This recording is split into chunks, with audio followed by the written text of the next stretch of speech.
Okay, let me get this sorted and that sorted. I think we are good to go. I don't like that I'm saying that much. It is what it is. We'll go with that. Let's get moving.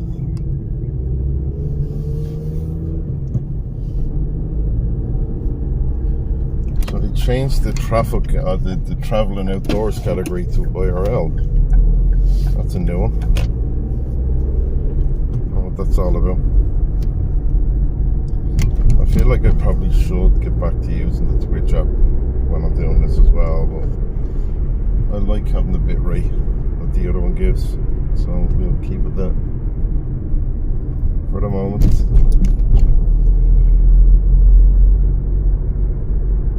Also,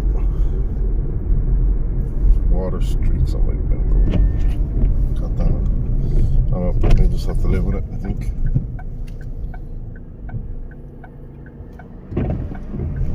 Let's see where it goes.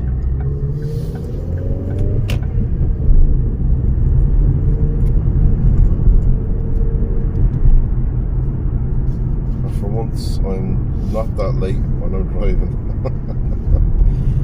I'm pretty much on the time I wanted to be.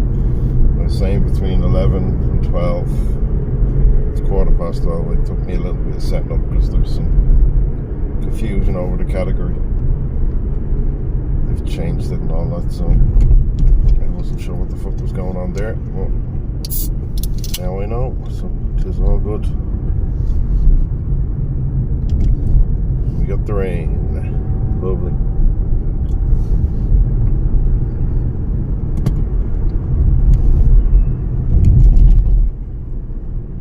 Thank God I'm looking forward to this weekend.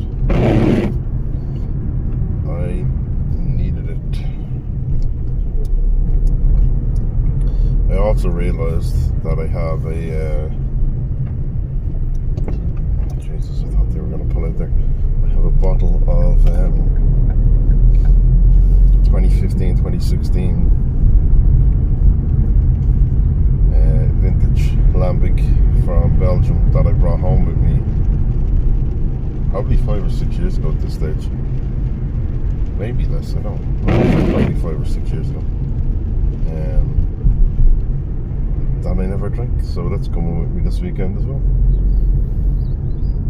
And I will very much enjoy that with the lads.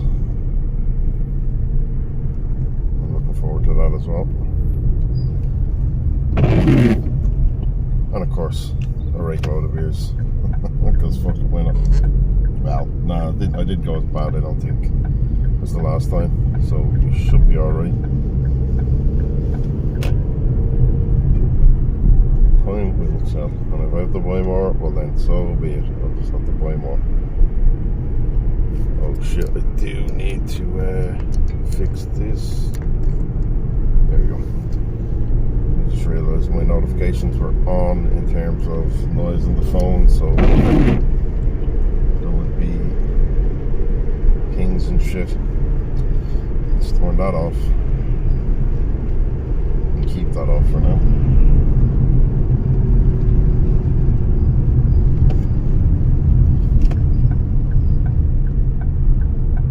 Always interesting to see what is that. Okay. Boy, like the points at which there's traffic at this time of day. Obviously, coming out of the estates and all that, there's nothing. Oh no, that's not. These roads are always crazy. Right, come on. See, that throws me. That Tesla was a right-hand drive Tesla, and it's a 2024 one plate that guy is way too close to. And what throws me about that was Kostik was trying to get a Tesla, and he was told they're not making anymore, and that was last year. I'm pretty sure he wanted one for this year, and now that is a 2024 Tesla. So clearly they fucking are making more. Curious what's going on there. I'll have to say it to them. Let them know they're being cheeky fuckers. I think he's probably better off with his current car anyway. I mean, that's his choice, of course. I'm just talking shite as usual.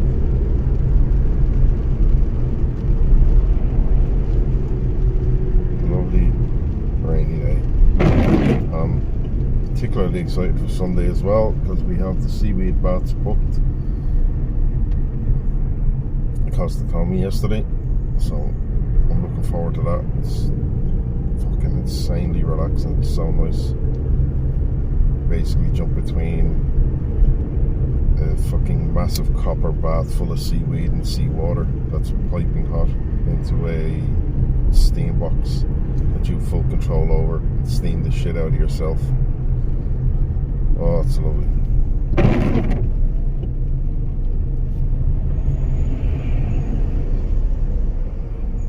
I know they do have massage there as well, but I think it's too late to try and book in for anything like that. I don't know, but I would imagine so. And yeah, fuck it. Just stick with what the plan is. And I know it'll be nice and chill at the end of it anyway, so it's all good.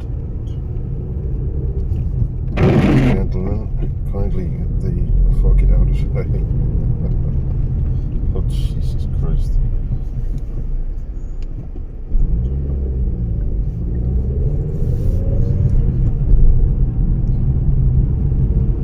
What is this? Gob straight down.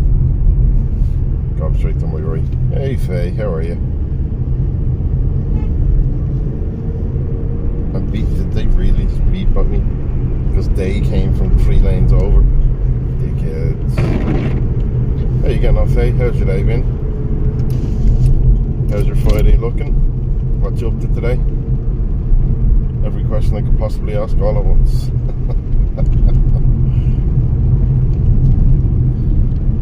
Now there is a little section of this road where I might start to lose signal a little. I think it did happen the last time, but it shouldn't go for long. Too bad. What about you? Yeah, pretty decent. Slept in a little later than normal, but I mean a little later than normal is still. I think I was awake at about 9:30, maybe 10 to 10, which felt nice to sleep in a bit. I mean, I did stay up to like nearly 3 AM I think anyway, playing games and shit, so I needed the extra bit. Then just start getting ready. The usual shit, pack of bags. I didn't pack anything last night, so packed everything up, got everything I needed, and then just got in the car and start going. The only thing I didn't do that might bite me in the arse, but I think I'll be alright, so I didn't eat anything. But I don't usually in the mornings anyway, so I don't think it's going to be a problem for me. Well, in fact, I know it won't. On a usual day today, I wouldn't have anything to lunch, so it'll be like 1 o'clock. It's my lunch break usually, so yeah, all good. What do you got planned for your day, Phil? I'll pull up these windows because the sound is getting louder. Hopefully be joining with you for Jackbox Friday. Oh, nice. I do miss, what is this dickhead doing? Pulls in front of me and then puts the foot on the brake. Some people. I do miss playing Jackbox, I gotta say, but it is what it is. I just stopped doing my Jackbox streams because we didn't have the numbers for them. The last 2 I think it was, we had enough people to start, but after like an hour and a half, 2 hours, we didn't have enough to continue, so I just figured, right, well, there's not enough interest in Jackbox at the moment, so I'll just park it for the time being. Go back to it one day maybe, because it is always fun, but it might be that I need to do Jackbox. When I want to do Jackbox, I need to switch my Friday to a Saturday or something, which I might do as a tester at some stage.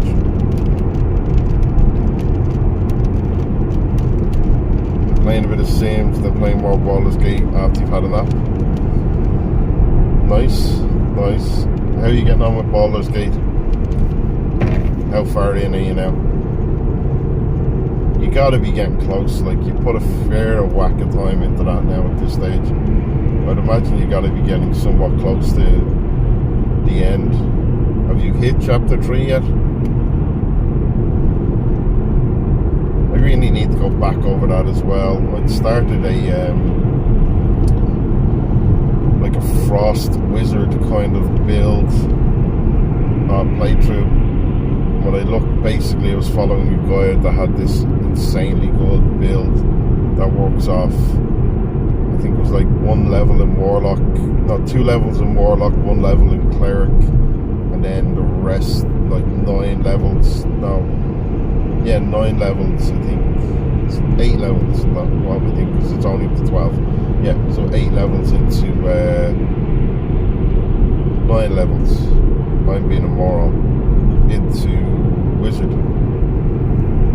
So I think I just hit, I got my 2 levels into Warlock, my 1 to Cleric, just hit my 1 into Wizard. I'm starting to see some of where this could potentially go, but I don't know, we'll play it by ear. I'd already played fair whack in it, so I kind of want to play other games as well. Oh, nice, you're in Act 3 now. What part? Well, I mean, I think it's just me and you anyway, so it should be fine to say, but what area, well, I won't ask what part of the story, what area in Act 3 are you? That will kind of tell me more, depending on the area you're getting into. Why is everyone driving so slow? Yeah, because I don't want to say just about to do the fight in the bookshop area. Ah, nice.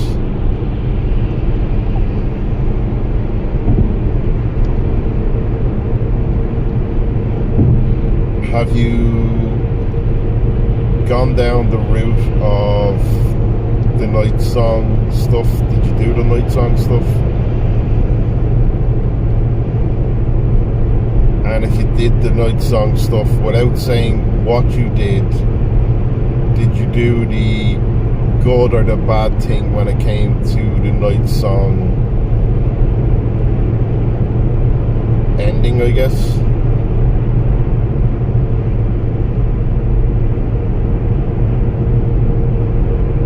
That'll kind of tell me then if you've hit another quest or not. I keep meaning that, like, ultimately I'd love to go through and do an absolute bastard run and just basically pick all the negative, pick all the fuck them up options and just see how far you can get with it. Yeah, you did the night song stuff, you better do a fight war in it. Aiming for the good, right, you're going for the good ending, right. Nice. Hopefully, I'm pretty sure I got the good ending on my, like, well, the thing is, I got the good ending and then I reloaded at a checkpoint and I done the prick ending as well. But that's one potential of them all. I've done, like, I think I've done 3 different endings. And then I tried to do a bit of a fort all in the one playthrough because I was like, right, well, now there's the good one, but I have this save point, so let's reload the save point and be a cunt to see what happens here at this point. But it's not the full pricky experience, you get me? And that's what I want to do, because ultimately, like, I think it's a thing everybody does in games where there's morality. People generally, even if they want to do the bastard run, they generally end up going down the route of being decent.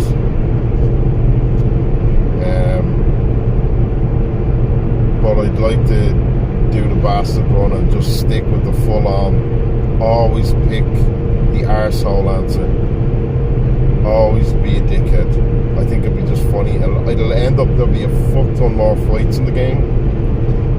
It might end up that I die a lot more as well, but fuck it, I don't care. Be a full-on menace. Yeah, exactly. Just be an arsehole in it. I want to see, because, like, I know, for example, there's parts where you meet some of your party and it's like, oh, good luck with that. You can either, like, sometimes the option is to attack them, sometimes it's to say best of luck with that and fuck off, don't invite any of them to your camp kind of thing. So I'd like to go down that route, and if it means it's just me playing solo, it could fuck me, but I'm guessing the game will kind of force that you end up with some companions. Good morning, Esther. How are you? Your back hurts so bad. What's wrong with your back?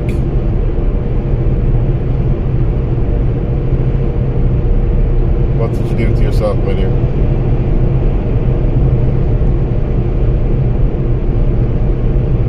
Oh, lupus vein. Fuck. Have you got anything for that, or is it just you have to grin and bear it for the moment? Or is there anything that will help you? Is there any like stretches that'll help, or is it medication, or you're about to take something? Alright, good. Hopefully that works for you pretty fucking quickly. You can get about your day.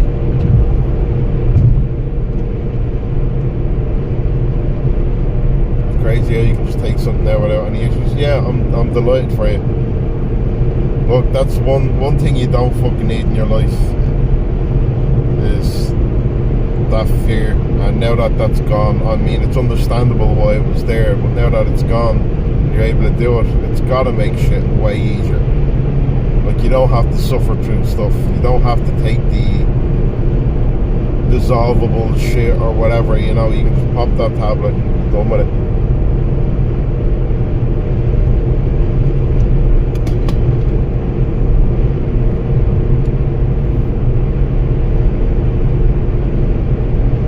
Yeah, you felt like you were held hostage with a phobia. Yeah, and that's the thing.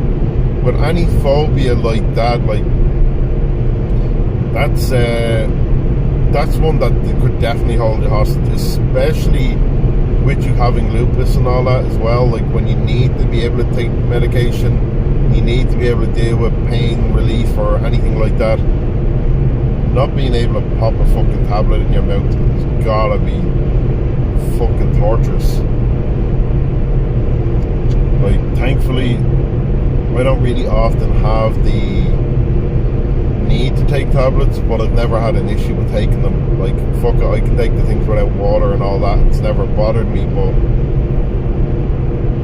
I can't imagine dealing with any kind of illness and not being able to take medication easily. So I'm fucking delighted you got through that. You should be proud of yourself for that one. Thing of the past, thank fuck. What does your day hold for you, Esther? What are you up to with your day? Also, why the fuck are you up so early? Like, isn't it insanely early for you right now?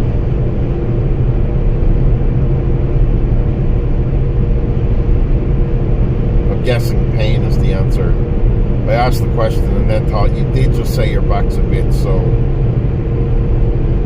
it's kind of a dumb question. Medication you have you on to treat the phobia is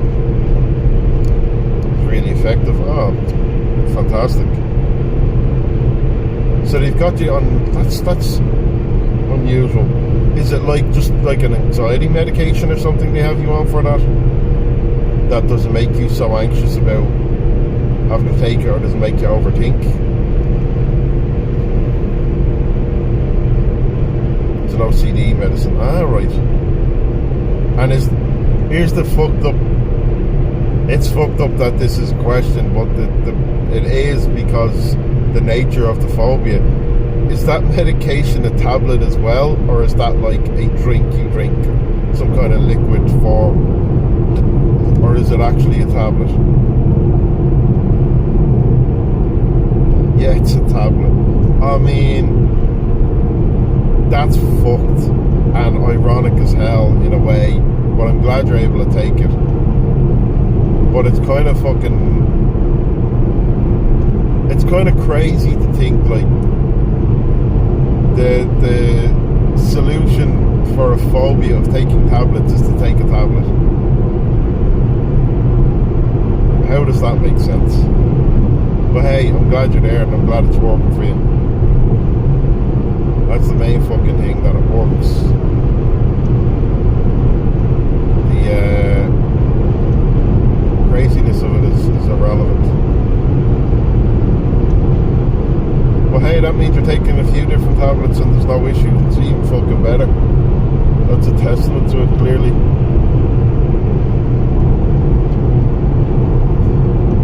Sucks, but you have to force yourself to take the pill for a few days, get through the panic attacks. Now you're good doing so. Oh, now you're doing good. Well, that's good. That's fucking fantastic, in fact. It does suck that you had to do it, but the main thing is you did it, you know? You didn't fucking back away from it. You didn't let the panic take over. You just said, right, I know this is going to happen. I know I'm going to freak out now for the next whatever amount of time, but fuck it, it's got to be done. And now you're seeing the result of it, and fucking happy days. It's just, yeah, it's great. Just goes to show perseverance can pay off in fucking leaps and bounds.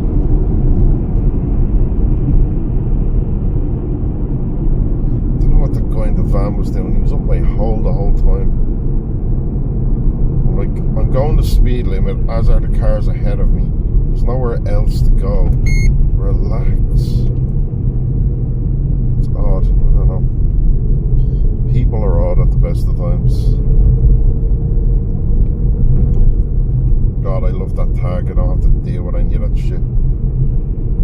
Oh, I forgot to give my warning about the beep, but I don't think it was too bad. I remember last time it wasn't, so.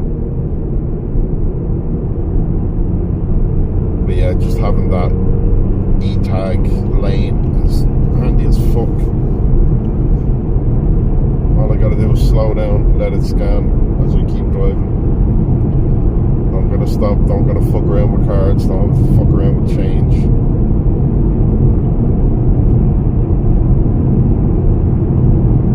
Controlling your life, new triggers start to get worse. Yeah, I mean, I remember you talking about it quite a bit, and it was getting to a point where, like, fuck. But hey, not anymore. You fucking stood up to it, and you got past it, and now you know it's not something you have to worry about anymore.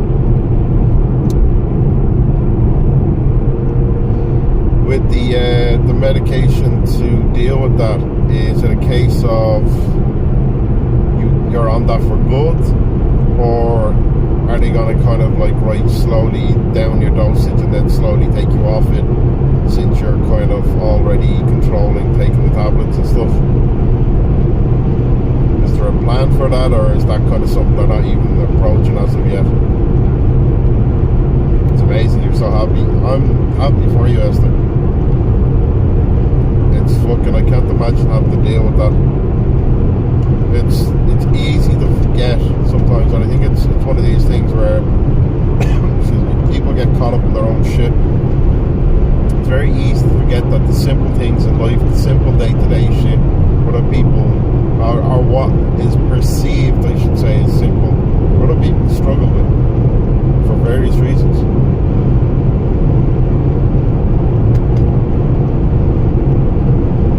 Like I always appreciate the simple little things more, especially when I've had a bout of Bell's palsy. So when I lose the ability to talk properly, I lose the ability to use my face, it's like fuck, you forget about all these simple little daily things that if you're in this situation you can't use. It's always nice to fucking get a bit of a reminder of these things though. Said you could come off, I'll try come off, but you'd rather not right now. Oh yeah, absolutely. I mean, if you're not ready, you're not ready. But that's the ultimate goal, right? The ultimate goal is you're taking everything no problem, and then start to wean yourself yourself off the medication to make sure you don't need it. It's about getting the mind and the body in the right place, and it certainly seems like your head is wrapped around that, and you realise there's nothing to worry about, nothing to fear. You're able to pop these tablets, no problem. So, and you see how much easier it is being able to, so you'll get there. For the moment you have that, it helps you, why not?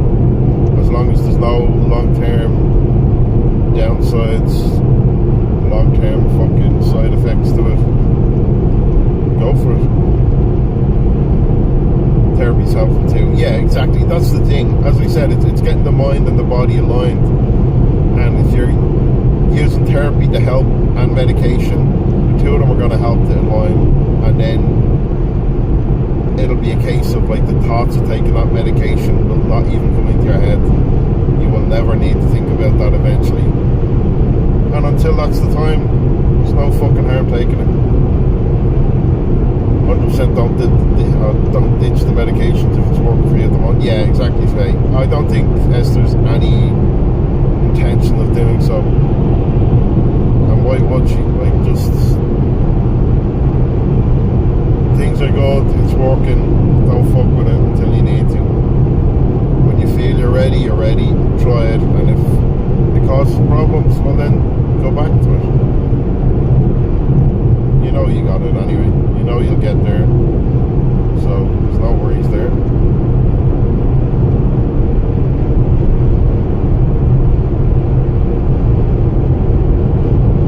I don't know why everybody is in such a fucking hurry.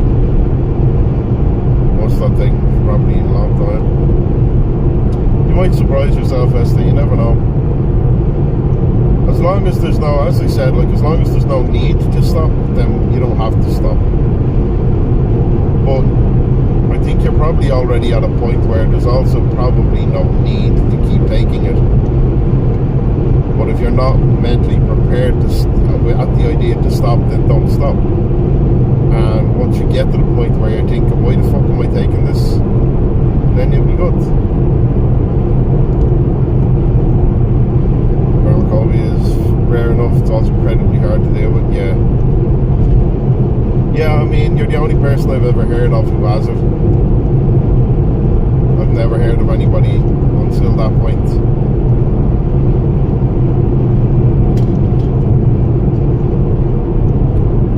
That doesn't mean shit though. It just means, as you say, it's rare. Hey Jordy, how you doing, man? How's your day? Happy Friday. It's almost the fucking weekend.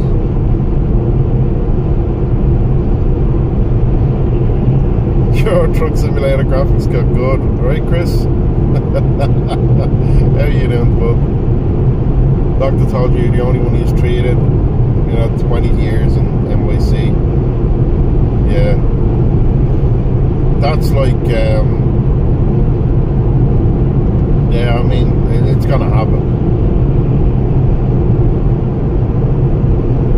Just confirmed you're a rare breed, Esther. That's all it is, right? Not bad, working hard and hardly working. Fan-fucking-tastic, Jordy. That's what I like to hear. That's always the best when just means you're very efficient at your job.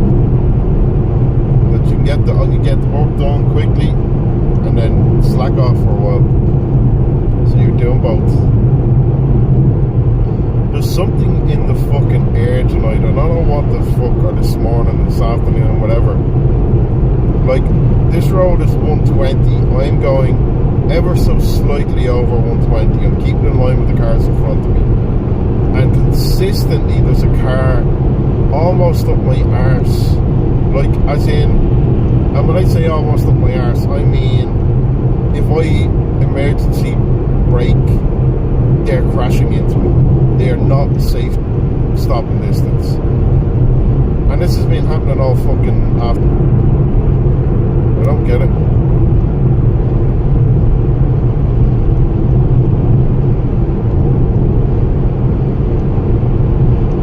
Probably an Audi. it's not though. Someone has that pharmacopoeia, so you guess it's got to be me. You'll take the L for you folks. I mean, someone doesn't have to, but yeah, I get what you're saying, Esther.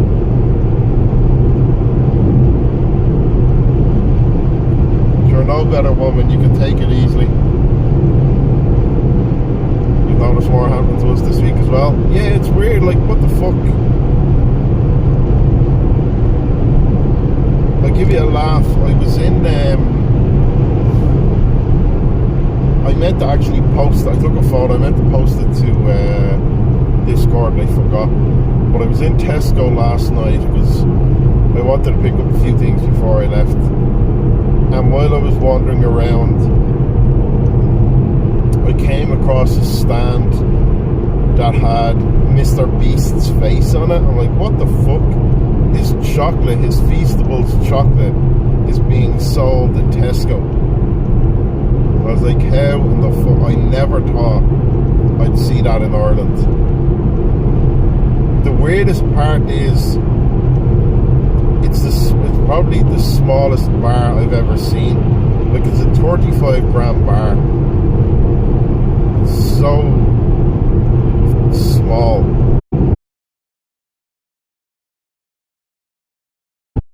They're terrible. Oh, they're in Asda for you. I wouldn't say they're terrible, Jordy, but I mean, it's better than Hershey's chocolate, but that's not hard. Hershey's chocolate is fucking shite anyway. It is nothing compared to fucking like Irish chocolate or any EU brand really. It was, what I would say is, I bought it, I tried it. I would say it's well made, but it's oddly made in that it was milk chocolate with the bitter taste of dark chocolate, and that confused the shit out of me. I'm like, why has this got bitterness to it? It's milk chocolate. Milk it is the goat. 35 grams for 150 or 175, I think it was, Magic. So yeah, I mean, it's small and it's expensive by all accounts.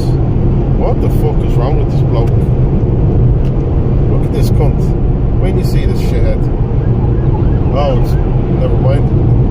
I can take that back. It's an unmarked Garda car. Like, why is that prick speeding and flashing his lights? And then he gets close and I hear the sirens, like, ah, okay. Unmarked Garda car. That's okay. It's a scam price. Yeah, it's a price. Here's the thing, right? It's enough that every kid will want to fucking try it because it's Mr. Beast. I was just curious about it because I've read about it, and some of the claims that came out with like, oh, it's delicious, it's this, it's amazing. I'm like, it's an American chocolate. There's no way it can hold a candle to any other fucking chocolate. Because I mean, I'm sorry, but I've never tasted an American chocolate that I went, holy shit, this is amazing. I've tasted a fucking Belgian chocolate and gone, holy shit, this is amazing. What's a guard car? A Garda car. So the police here, Esther, are called the Gardaí. On Garda Síochána. It's Irish.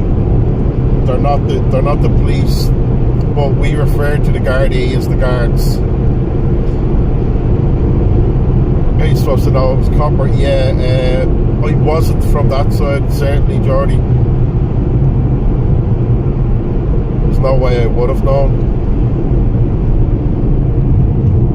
But, hold on, what the fuck is going on here? Is this telling me to take the...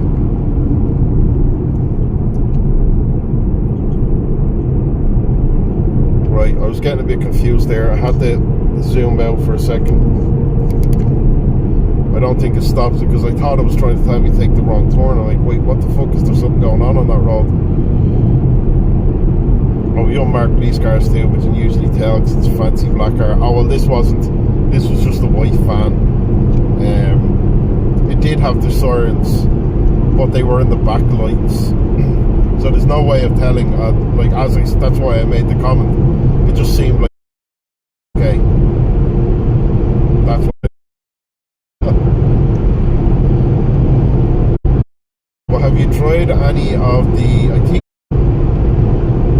they're massive fucking bars, they're thick chunks usually, but they're,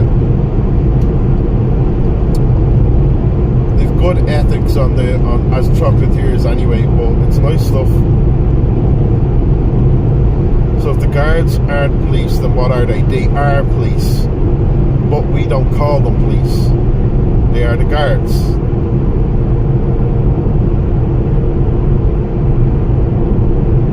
They are the police force in Ireland, but they're referred to as the Gardaí, which is the Irish word for it. So you do have police. Yes, we call them the Gardaí. An Garda Síochána. And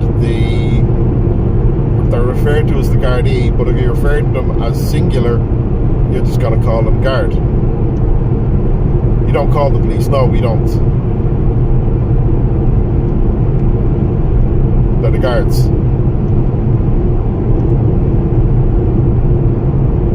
That's what we call them.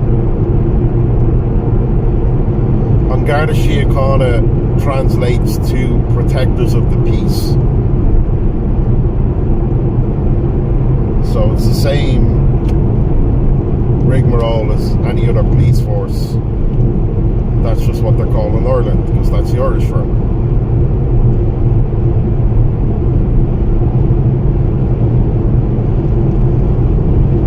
We call them cops, police, and pigs, depending on who you ask. I mean, you will hear people refer to them as cops sometimes, but most people will say the guards. And if somebody said the guards, you wouldn't be thinking about like a fucking security guard or something like that. You know, everybody knows what you're talking about. And I now know why they were speeding, because I just got a warning on Google Maps to say that there is a crash 7 kilometers ahead of me.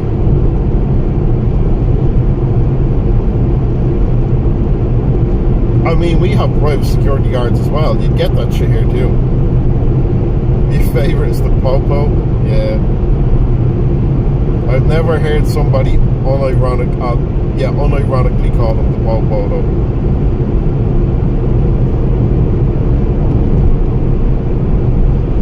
It's always sketch cards, you know?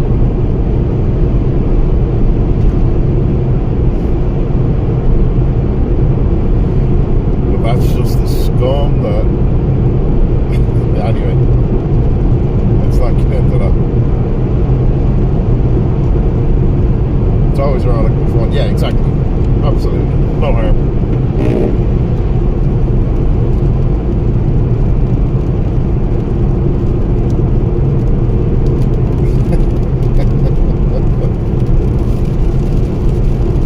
I remember years ago being in Dublin city centre with a few friends on a night out drinking, and one of the lads, like a dickhead, he didn't even realise he'd done it, but he picked up one of the life savers, the little buoys out of the side of the liffey. He took it out of its holder and he was fucking with it, and they do take that shit pretty seriously. We call them lazy assholes over here. Nice. Is that hail or rain? It is rain currently, Esther. Just heavy rain. Yeah, there's the crash site. But 2 guards came over then and fucking collared him because he was fucking with it. Start questioning him. And he's trying to be friendly with them. And they were having none of it because they just took it very seriously and they were pissed off that your man had done this. Or that my mate had done it. And I remember him saying though, like, oh, I'm really sorry mate, and your man just looked and went, it's not mate, I'm not your mate, it's guard. And he's like, alright, sorry guard. It was like he'd been scolded by a teacher. It's fucking hilarious. Alright, I guess we're merging. They cut off part of the road.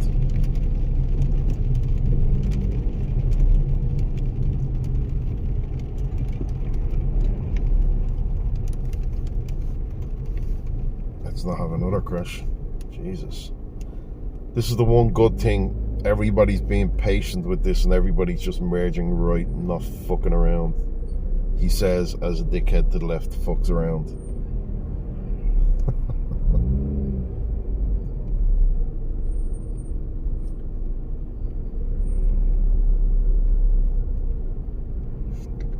So that's why, Esther, you will never see, in Ireland, you will never see a car with the word police on it. It's Garda, Gardaí, or some variation on that. Oh, they completely cut off the entire road. Shit, okay.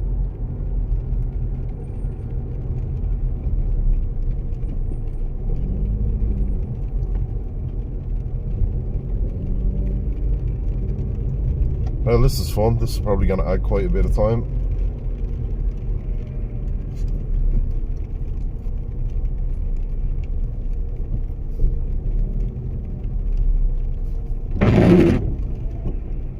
In the rain as well, huh?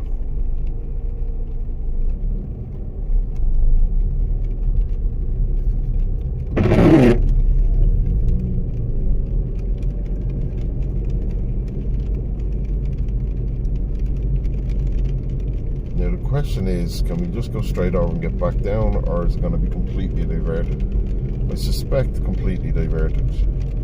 So I'm probably going to have to go through some little town to get back onto the road that I want to go. It'll be like the OG way before the motorway was here, kind of shit, I suspect. Hopefully I'm wrong, we'll see. The scenic routes, exactly, Chris, exactly.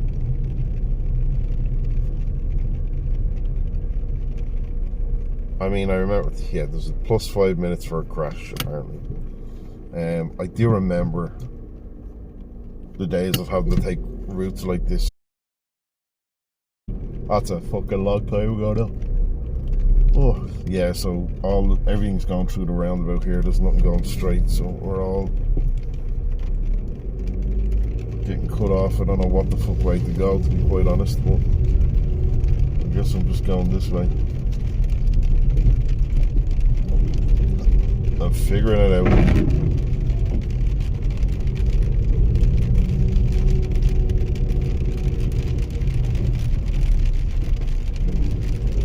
On the plus side, I can see straight down the motorway, and there is quite a heavy tailback, so probably good that they're cutting it off and we're not going to get stuck in that shit.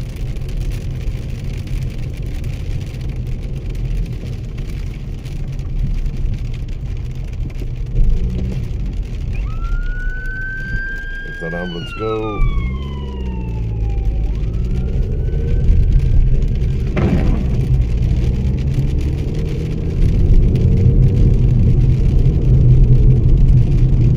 Gotta stop driving on the wrong side of the street. On the wrong side here, Esther. Though it is funny, like, I think there's only maybe 10 countries, I think, in the world. Maybe it's 10 to 15 countries or something like that in the world that drive on the left-hand side of the road. It would hurt your brain to drive like this. I mean, I feel the same way when I drive outside the country. Like when I was in Canada and driving on the right side of the road, the whole time I was glad I was in an automatic then, because the whole time my left hand kept going for the gear stick and I was just basically hitting the door, and my left foot kept going for the clutch because it's automatic, it's muscle memory. Kept going for the clutch and I'd be fucking, right, I'm gonna go this way, follow these fuckers. I'd be putting my foot into the floor. Oh my god, shit, yeah, there's no clutch. Oh shit, yeah, that's the door. You get used to it though after a day, not even a full day. Just get in it for a little bit. Once you start, you just kind of constantly remind yourself you're grand. Be scared to accidentally forget for a split second. Hit a car not coming traffic. I mean, I wouldn't worry about it. So this rain is actually turning into hail a bit now. You foresaw it, Esther. It's now turned into hail. There are hailstones hitting the windscreen now.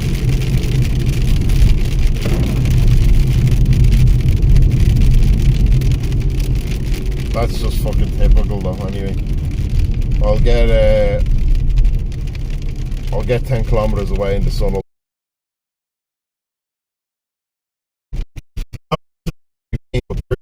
some hailstones now.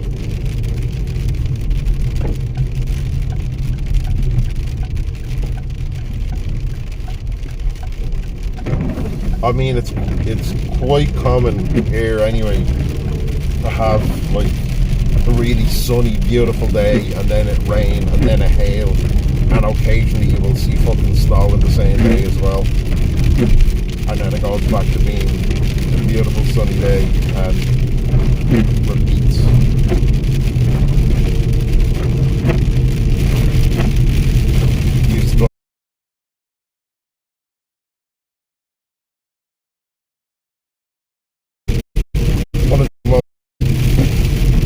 More hassle than it's worth. And I think they're trying to push a lot of other cities that way. Like London is another one where the congestion charge and everything else in. They're trying to start that shit with Dublin now as well, where they're more and more taking away areas to pedestrianise them.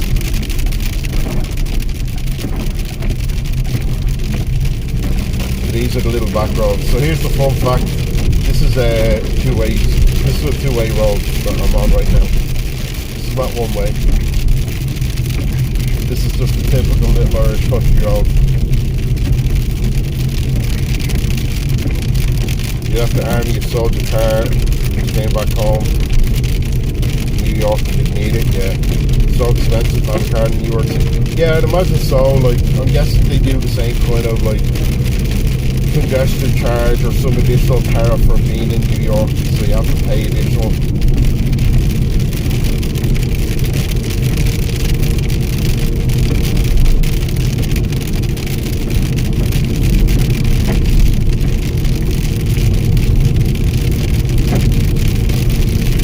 All I gotta say is thanks much for Google Maps. Again, fun reminder that this is a two-way street. You can barely fit one car down here right now. This part isn't too bad though.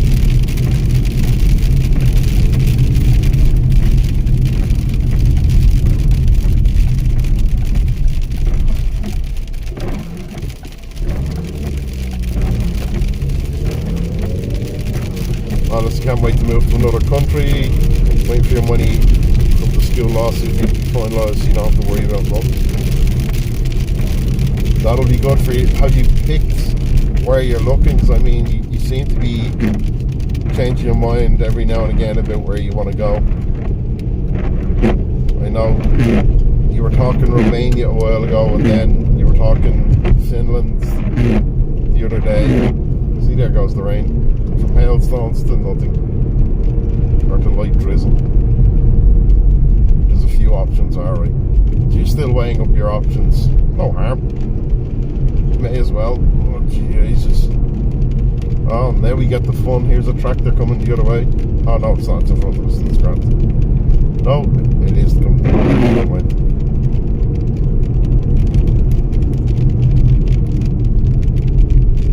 This is a bumpy road. Suspension of workout, that's for fucking sure.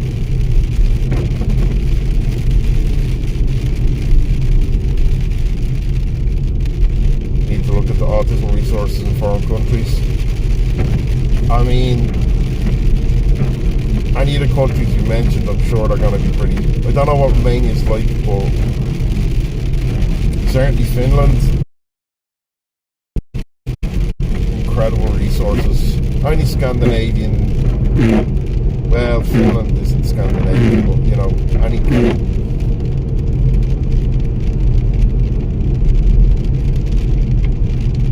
like Norway, Sweden, Denmark, Finland, those kind of areas. What are you doing, you gobshite? You're gonna get decent healthcare and stuff like that. You'll pay for it. I know their taxes are a fair bit higher usually, but they get the resources for it. They get what they pay for usually.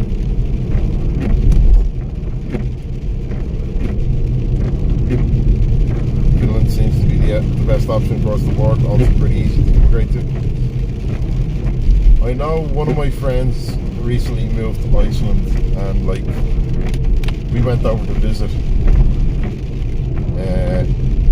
Well, I say recently, it was a while ago, but we went over to visit in February, and I mean it's a gorgeous place, and they have some great systems in place as well, and it's such a small population. It's crazy to think.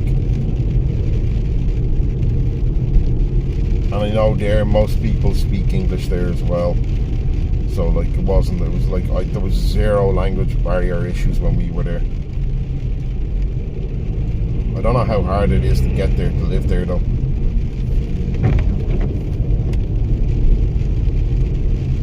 Also, you become a teacher for the country, you can become a citizen pretty easy or pretty fast. Is that in Finland you're looking at, or? I mean, I don't think that would vary country to country. I don't. That's definitely not a thing here. I've never heard of that.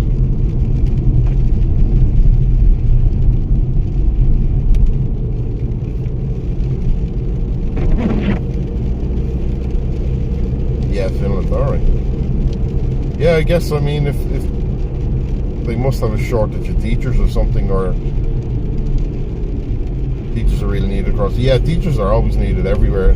It's not a glamorous profession, and the problem is, for some dumb as fuck reason, they don't like. It should be a job that pays. It does pay well in certain countries. Certainly here, you can get paid very well as a teacher, and there's some fucking amazing perks, especially like school holidays off paid and all that kind of thing. If you have full time and certain perks and certain things in your contract, you'll get paid for 3 months of the year while not being there, you know. But there's plenty of countries where it's not. I don't know. I don't think it's paid enough. I've always thought things like teaching, refuse collection, all that kind of stuff that basically you need, that are fundamental things, should be jobs that are mentally high paid, so everybody wants to do it. So everybody wants to be like a teacher, or everybody wants to be a binman or something like that, you know what I mean? So that you're getting fucking, there's demand for the jobs that are fundamental. I don't know why it's not a thing. It's odd. Being able to speak English as a native English speaker makes you in high demand too. Yeah, but the thing is, I'd imagine if you're going to somewhere like Finland, if you're gonna, like, I know they all mostly speak English anyway, but if you're gonna live there and work there as a teacher, you would have to be able to speak Finnish. I can't imagine there's going to be any situation where they'd be like, oh yeah, you can just work here, live here, never speak a word of Finnish. I'd be surprised if that was the case. I really would.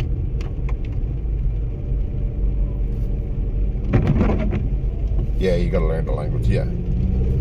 I'd imagine that is always going to be the case. Like, apart from anything else, I feel bad enough visiting countries not knowing any of the language and kind of almost, well, not forcing them to speak English, but speaking English to people whose first language isn't English. I always feel like a cunt for that anyway. But I could not even fathom the idea of moving and living in a country and never even making an attempt to learn the language. Whether you need to or not, I'd still want to. I do find the irony in saying that as somebody whose native language is Irish and doesn't speak Irish. But, you know, it's not heavily used in the country. It's only used in small parts, and there's all historical reasons for that. Let's not get into that shit. But, you know. But if you want to become a teacher here, certainly as well, you need to have a certain level of Irish. You need to be able to speak a certain amount of Irish, because usually, especially in primary schools, I think primary and secondary, it's kind of, no, I think primary certainly it's definitely like a requirement almost.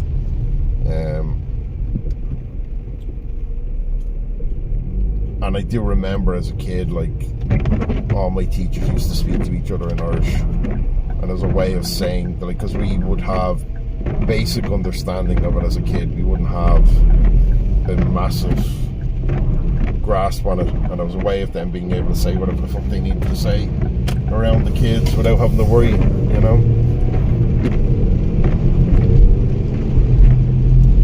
In Finland, you may need to demonstrate language proficiency in Finnish or Swedish to obtain citizenship. You Google it. Alright, there you go. And we're back on the motorway.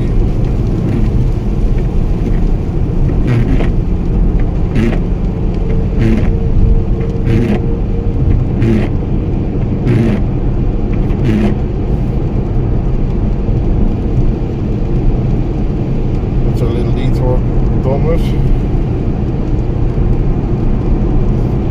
It's interesting.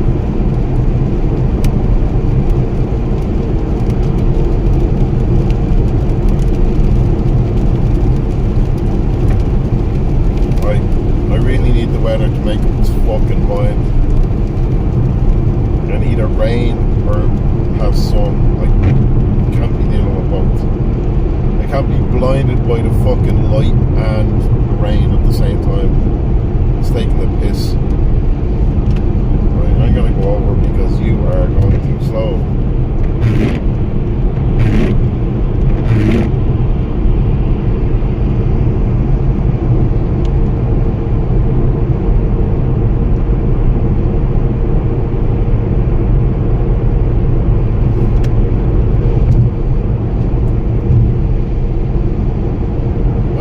Empty this section of motorway is also speaks to the fact that they just closed off and caused that tailback as well.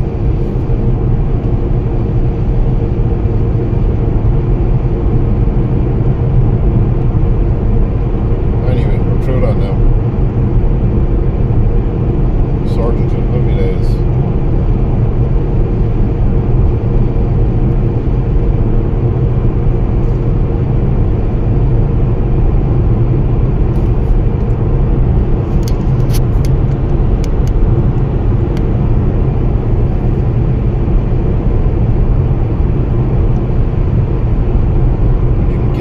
Residence permit, renew it every year for 5 years, and then apply for citizenship. Yeah, that is a thing here as well.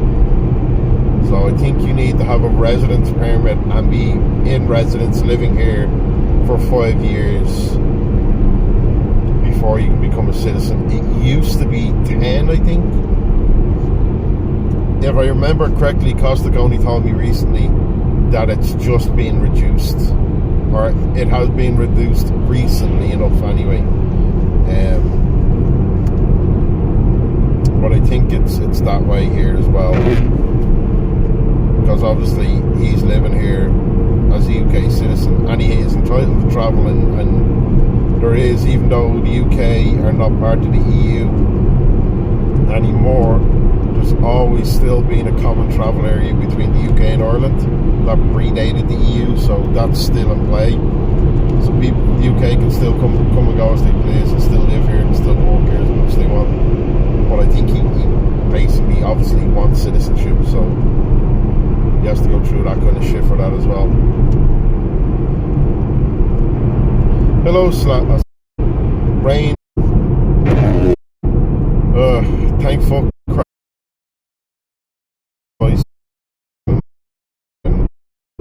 It didn't seem to be any major issues, so I don't think there was. Hopefully, nobody was hurt too bad anyway. How's your Friday going, Cyclone?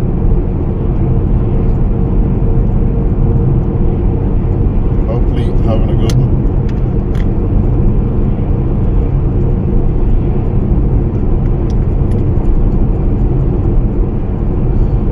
One of these days I'm going to basically stop off at a few points on this journey and just fucking show some of the views around, because the lake that I passed there is gorgeous.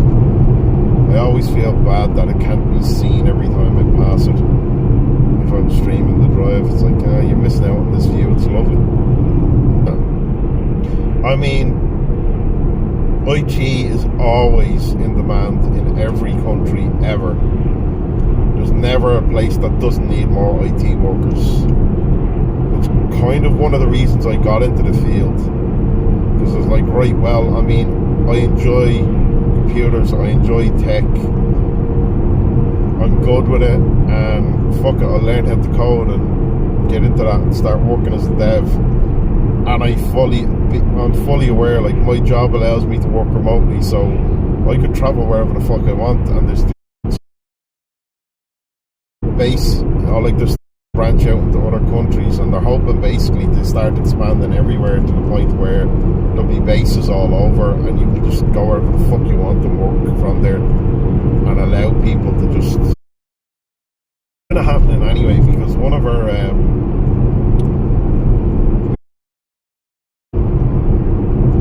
and we just walked around the same. There we go, we're back.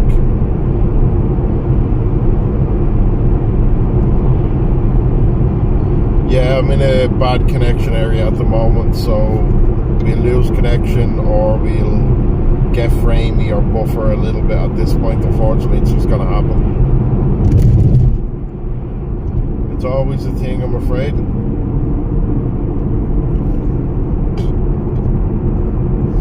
The nature of driving streams, we always hit areas where the signal's a bit shit, and it'll cause buffering or it'll cause lag. It's not too bad at the moment, but it'll jump up and down. It should be good for a little bit, I think. Quite funny though, the timing on it. We get a bot in to try and advertise, Nightbot does its thing, and then bam, fucking sick, down goes the stream. It's all good though, it's all good.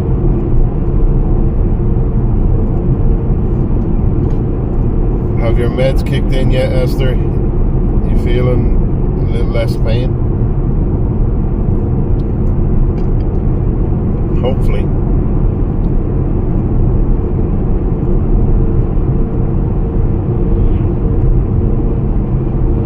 Yeah, you're feeling much better. Excellent. I'm glad to hear it.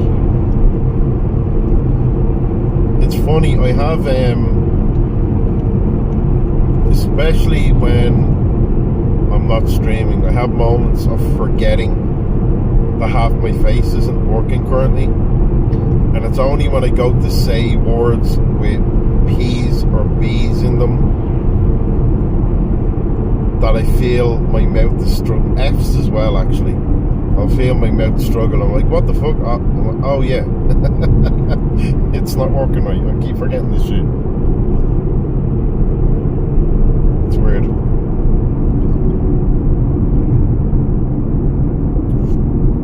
Right, slow her down massively for coming into these smaller areas.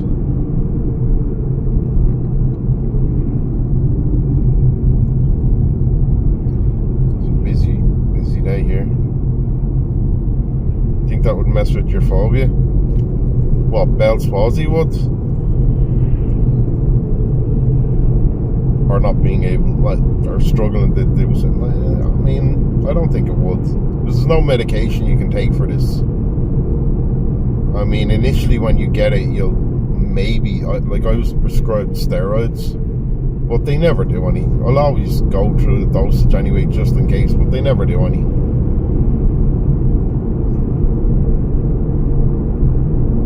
It's just a case of, well, it is what it is. Just get on with it. It doesn't really affect too much. Like, my eye is a little more sore, actually, today especially. Eating is fun when it's bad. You're having to kind of do the, like, almost tilt your head a bit so you don't get food on that side of your mouth, because that side of your mouth doesn't work. So that's kind of funny. But it's not too bad. It's nowhere near, like I've said it a few times, but it's nowhere near as bad this time as it was the last. So in the end, you start getting triggered with things feeling different in your body. You're convinced you somehow accidentally ingested something. Ah, right. Yeah, okay, then I absolutely understand how this would cause you to panic. Because yeah, you obviously feel that this isn't right, that suddenly part of your body stops working and stops functioning how it should. So probably it would. I think it would definitely trigger it for you. Triggers got way out of control. Well, look, I'm glad you done something about it. Like, some people would just fucking wallow about it all and not take action. You took action, you got it dealt with. That's the main fucking thing. Now you don't have to feel like that anymore. Certainly not for the moment. Holy shit, those are dark clouds ahead. It's the end of days. The apocalypse is ahead of us. Behind us is it's like something out of a fucking movie. Behind me it's somewhat sunny and bright and nice, and ahead of me it's just darkness. We're driving to the apocalypse.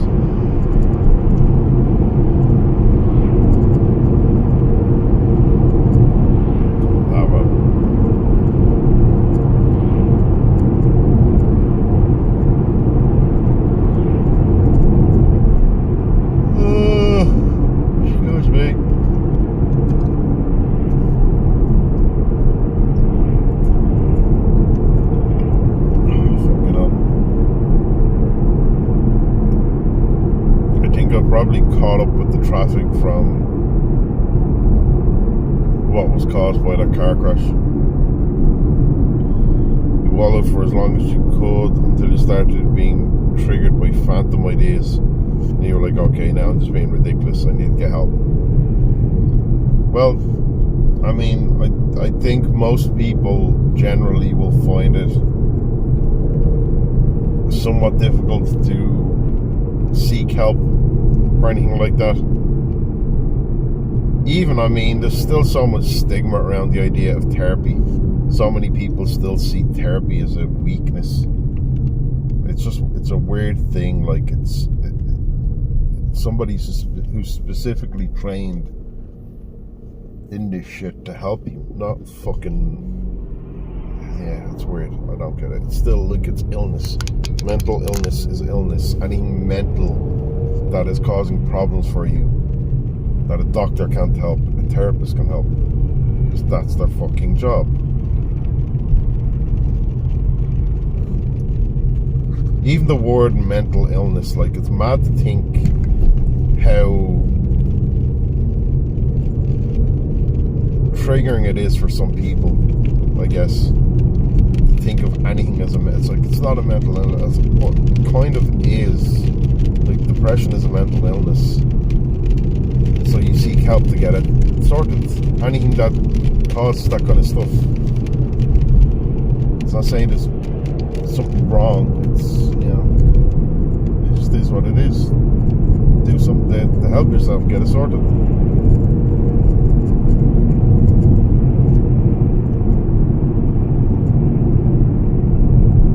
I think it's it's one of those weird things where if it can't be seen, people kind of don't have faith in it almost, or don't have belief in it. Like, well, you're not going to tell somebody with a fucking broken leg or shattered leg to walk it off.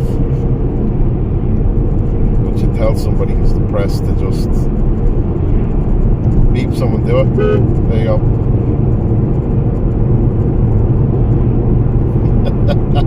Sorry, you bro. Way up there.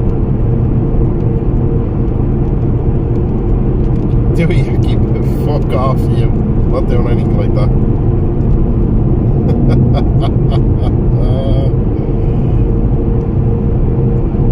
I haven't heard that term in so long. Fucking hell. That's mad.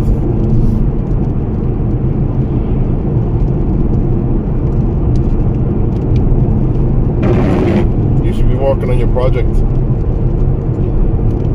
Stop reading your phone while you're driving and ranting out to the guards.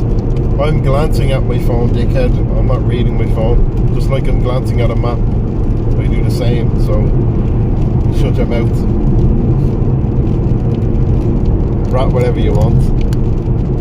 Give you a slap when I get back. First logical to be scared. Side effects of new meds. Yeah, I mean, new shit is new shit. But yeah, to scratch your throat and convince yourself somehow you ingested something. Right. About to kill you when you know proof. Logically, you hadn't taken anything, it just happened. Yeah, alright, I get what you're saying, Esther.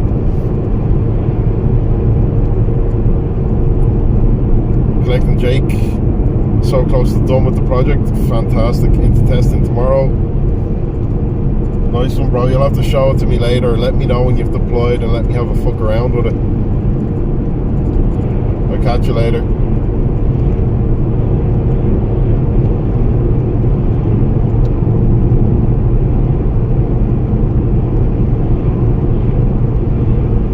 Perfect.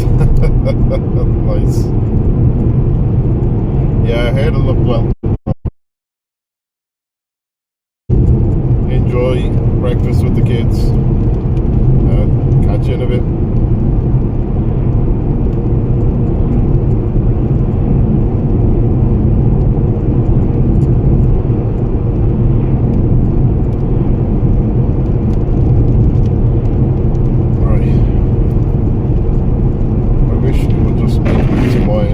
Wants the rain or not. I hate when it's fucking drizzling and it drops. Well, I think I just need to get new wipers as well. That squeak is never fun and it's been a while since I replaced them, so probably it's way of telling me I need to get new ones.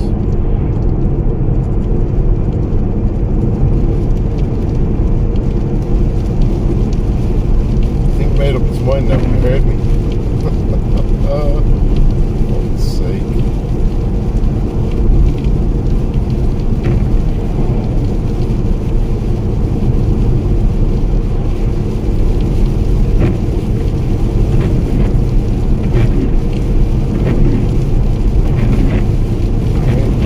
Wipers it is for a little bit.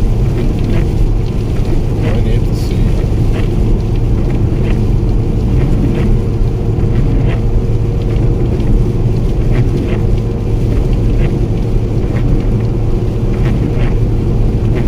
Another hour 45, I'd say, thereabouts, maybe actually, probably 2, now that I think about it, because we did have that detour,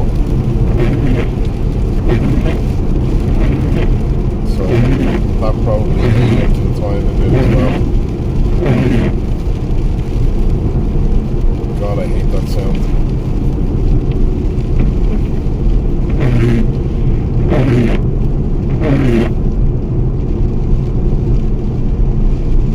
Not much you can do about it though. Just gotta let it.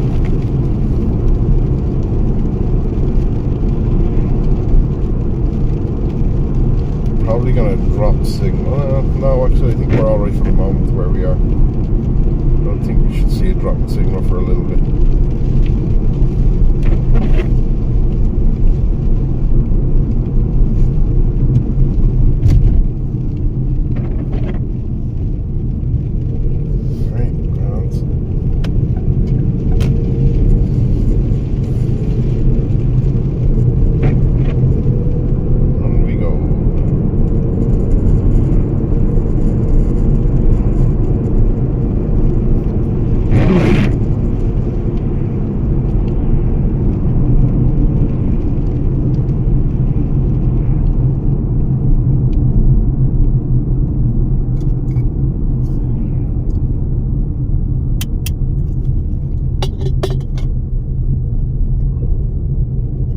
I should start taking some detours just to show off some of the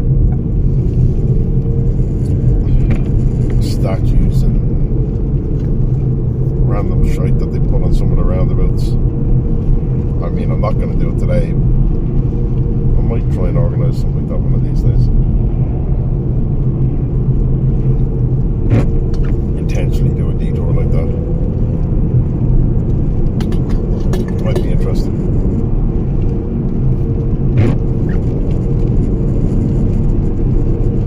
Oh, I think we've got... Yeah, okay. I was wondering what the fuck was going on. Somebody carried livestock up ahead. Well, driving with livestock in a trailer. Maybe horses.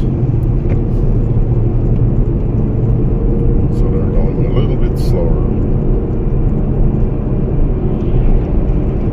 They are at least pulling over a bit. Let people bite them. Well, I say that and they're not now.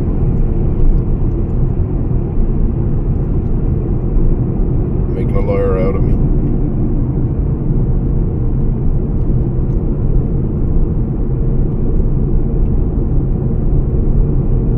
It also doesn't help that we're on a section of road where we can't overtake either, so it's going to cause a bit of a tailback again. It's the day of delays and tailbacks. Strap in and accept it. Oh shit. Jesus Christ, didn't move. Yeah, that's dodgy. I'm gonna get past this guy, but I'm not doing it like that.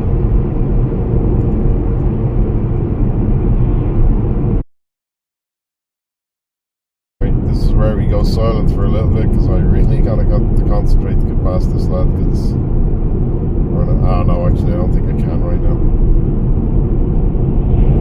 I'm definitely not doing it on the part where I can't see the fucking road ahead of me, that's for sure.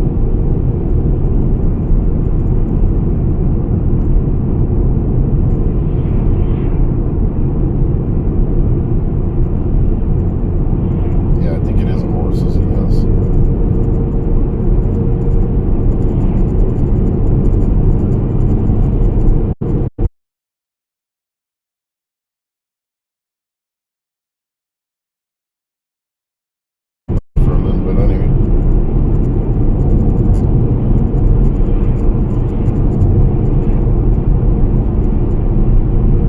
Concentration time, yeah, get the quasar cannon.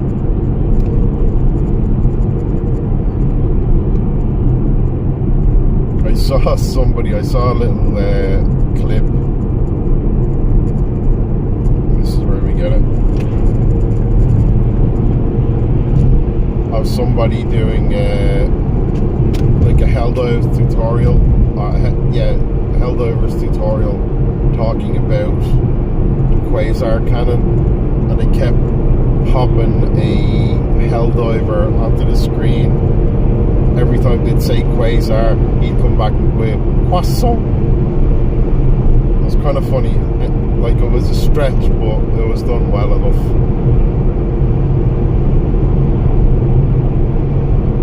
We got it though, we're past. I need to play more Helldivers. Damn it. That they're bringing in as well, that are popping up all over.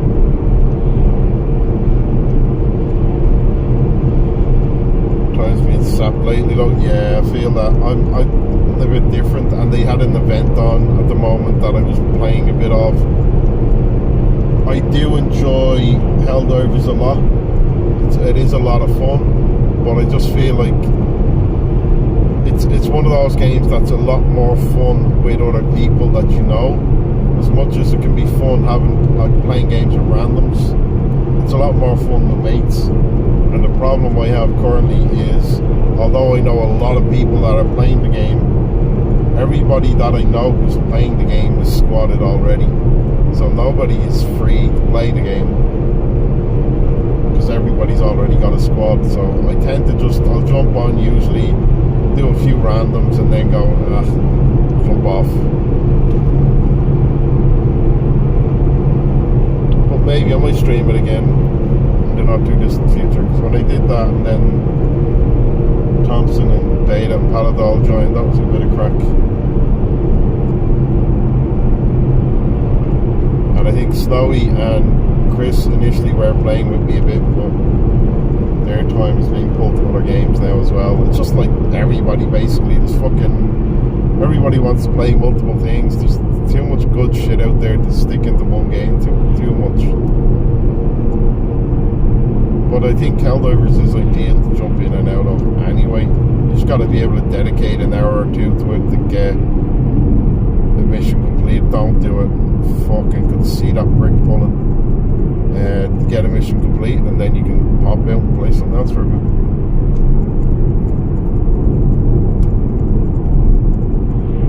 I do want to try. They've tweaked a few weapons, and I was trying the latest pass, the destroyer fucking almost sniper rifle thing with the explosive rounds. I was trying that a bit. That was fun to use, but close quarters it's painful, so I want to fuck around with some of the others. And I did see recently the laser cannon, not the quasar, but the laser one has been, I think, buffed.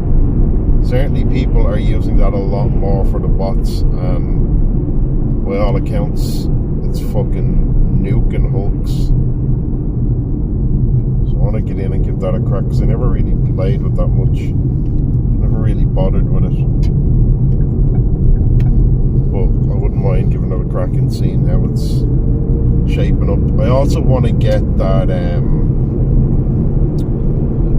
the upgrade to increase the amount of fire damage that's done, because that is fucking insane with the flamethrower.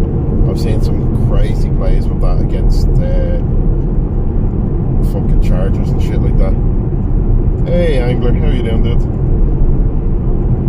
How's your Friday? Hopefully up to some good fun shit.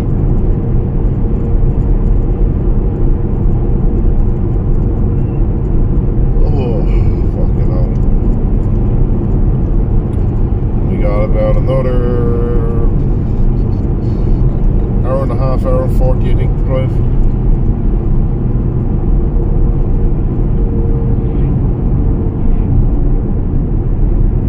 Enjoy clearing heavy bug nest solo, so you get stuck with grenade launcher a lot of the time. I get that. But the quasar cannon can do it as well.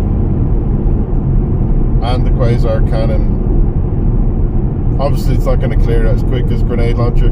If you have you decent grenades and a quasar, or you get the mech, that fucking annihilates. I tend to go between using the mech, the quasar, and then sometimes just calling down a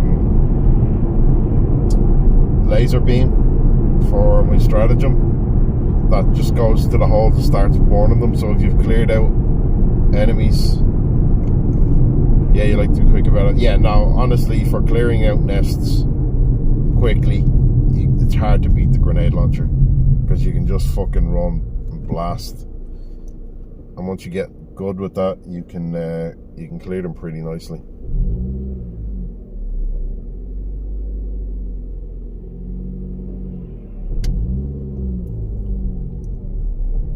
There's still some weapons I think I haven't used, which is kind of mental. I should really make an effort to use them a lot more.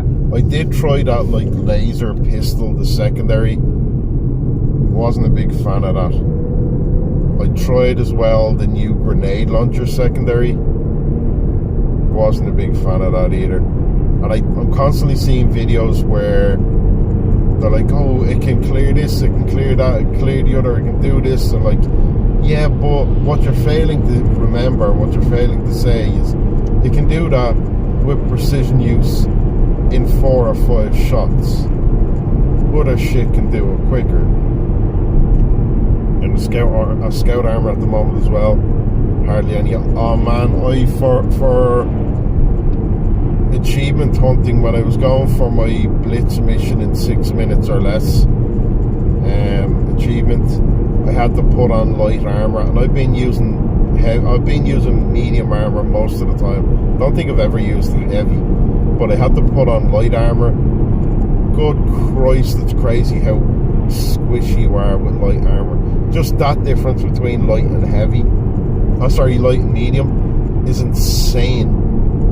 It's fucking crazy how much easier, or how much squishier you are, how much more damage you take.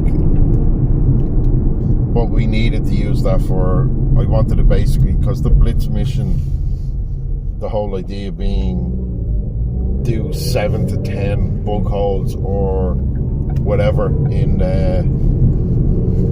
under 6 minutes and extract, and obviously you got your 2-minute extraction timer in that as well, so that was fucking crazy to get, but it was fun.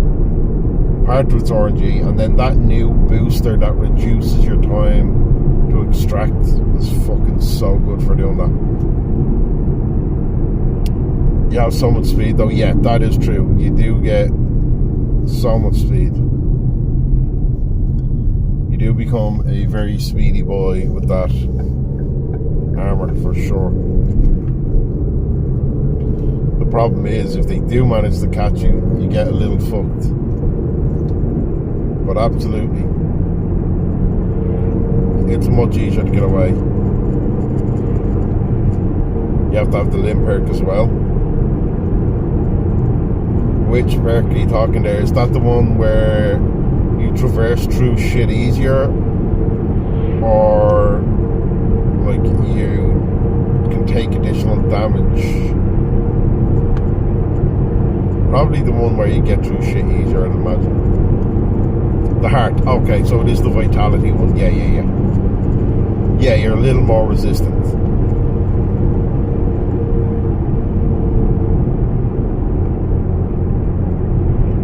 Oh, I didn't know it done that. I knew it made you more resistant to damage. I didn't know that was an actual thing where it reduces the chance of losing a limb. Interesting. I guess, I mean, of course it reduces the damage you take, so it thereby reduces that as well. It's a bit of a no-brainer really, but here we come up to the Fiddle Hill. Big giant fiddle embedded in there. There you go. Fast. I always enjoy seeing that.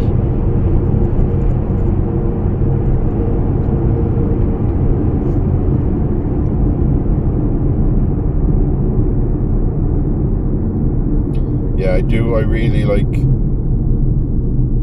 That is a fiddle, yeah. Yeah. I think I've stopped one of my driving streams. I stopped at it. I was basically like, I really need to take a piss and stretch. So I was like, okay, this is the ideal place to stop. And I stopped just in front of it so the camera will be on it a bit more. But yeah, there's a few little things like that there's some kind of construction or some kind of artwork embedded in the side of a hill as you're driving. I love seeing shit like that. And the giant fiddle is a good one.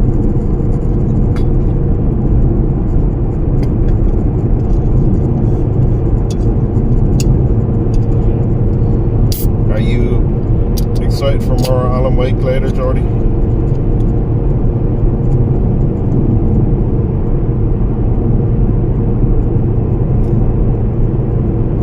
I was also very happy to see that some of your Cyberpunk videos have been doing very well. When I was looking over the other day and seeing that there's some really nice view counts in some of them. I was delighted to see that. It's got to be nice to see that as well, that it's not work going unnoticed. Yeah, they have. Fucking delighted for you there. It's one of the games I bought recently enough that I don't think I'm gonna stream. I think I'm definitely going to enjoy just playing that at my leisure. And I don't think I'm gonna do any recordings or anything like that of it. But I am looking forward to playing it. Hey diddle diddle, that's a big ass fiddle. Yep, it most certainly is. Yeah, seeing you play Alan Wake and seeing Thompson play Alan Wake too, it's making me want to play it as well. So I think I'm definitely gonna buy it. but it's been so long since I played Alan Wake 1, and I wanted, obviously I wanted to play at a game club, and I never got round to getting to it for whatever reason. What the fuck is going on?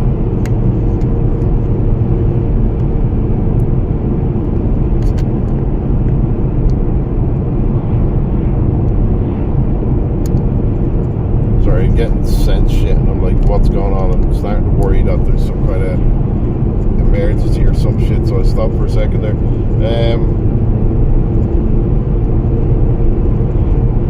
Yeah, but I probably want to get through the first one first again to get a refresher on the whole story. Though I say that, but I might end up doing that. So we're playing the other Remedy game before Alan Wake 2. Oh, Control. Enjoyed the time System Shock down that good. Glad to hear that. Yeah, I did hear some people, so I know I was saying that I was lurking in Thompson's stream because he's streaming while I'm working, so I'll usually just stick it on, and when I'm on, it usually starts when I'm on lunch, so I'll chat a little to him then. But Remedy Games did raid him, and a ton of the people that about how if you asking if he played Control and how there's some extra little Easter eggs in the game and some stuff just makes a little more sense if you played Control as well. Control to a certain extent, Max Payne 1 and 2, Quantum Re. Alright. I don't think I've played any of those games. I know Control was... I almost bought Control a while back and I didn't for some reason. Maybe I need to go down the Remedy Games rabbit hole before I do that then. Yeah, I know when I read it like that, I'm like, Quantum Break, yeah. Quantum Break it is.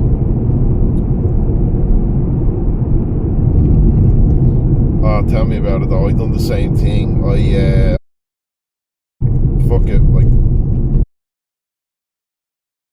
do the game, watch yours more, and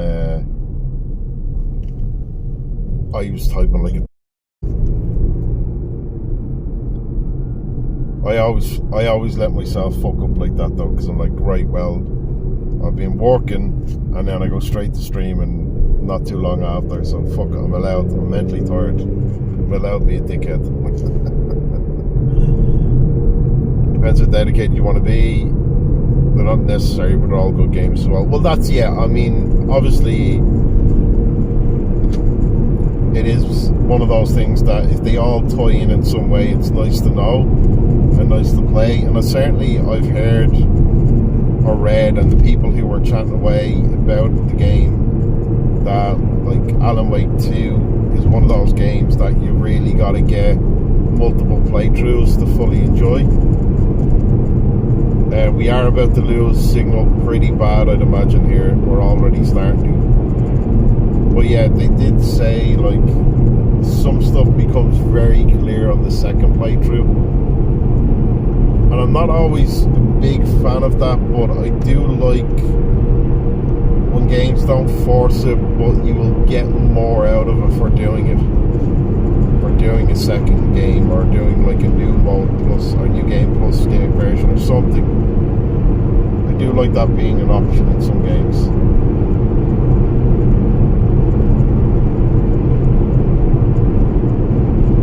How has your Baldur's Gate 3 playthrough been going with Chelsea?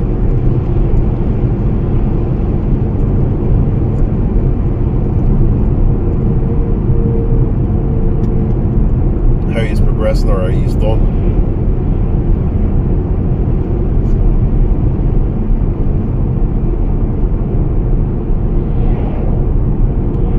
Greets. Hope everyone's having a fun Friday so far. Hey Nicholas, how are you keeping, dude? Yeah, so far it's been good. We had to take a bit of a detour earlier because there was a crash on the motorway.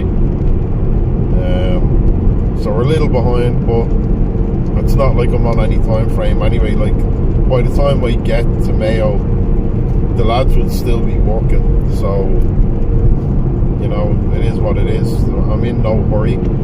I just like to leave early so I'm not cutting it close for time and all that, because basically one of the reasons that's bringing me over, there's a movie that I worked on that was recorded over here like 2 years ago. It's being premiered tonight.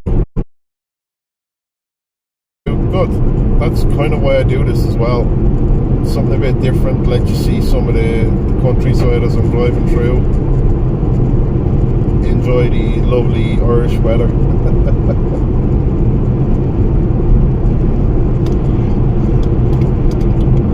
We have had sun, rain and hail so far today. There was a movie filmed over here. I was working on it as well 2 years ago. So it's being premiered now. It was premiered in Dublin last night, and it's going premiered in Mayo tonight. And then I think it has a limited release. So I'm looking forward to seeing what they've done. I've heard good things about the final cut and all that, so it'll be interesting to see. Oh yeah, so when I was living in Mayo for, well, basically I was there for 7 weeks, I think, in January about 2 years ago. It was for that movie. That I was only there to basically, I was there to work in the costume department and then also do extras coordinator. And while I was there, the director basically asked me to also play a part in it, because there was some role that he thought would fit me, or that I fit perfectly for, or whatever.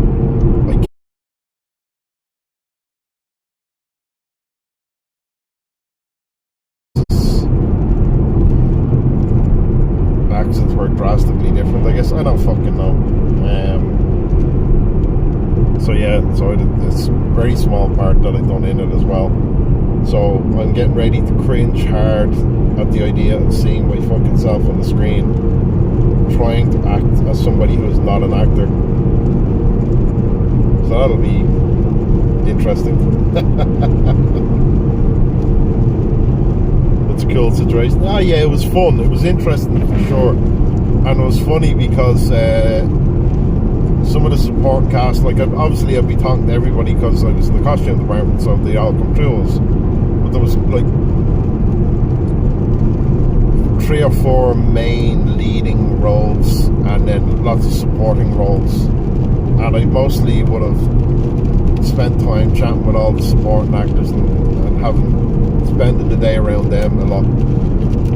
And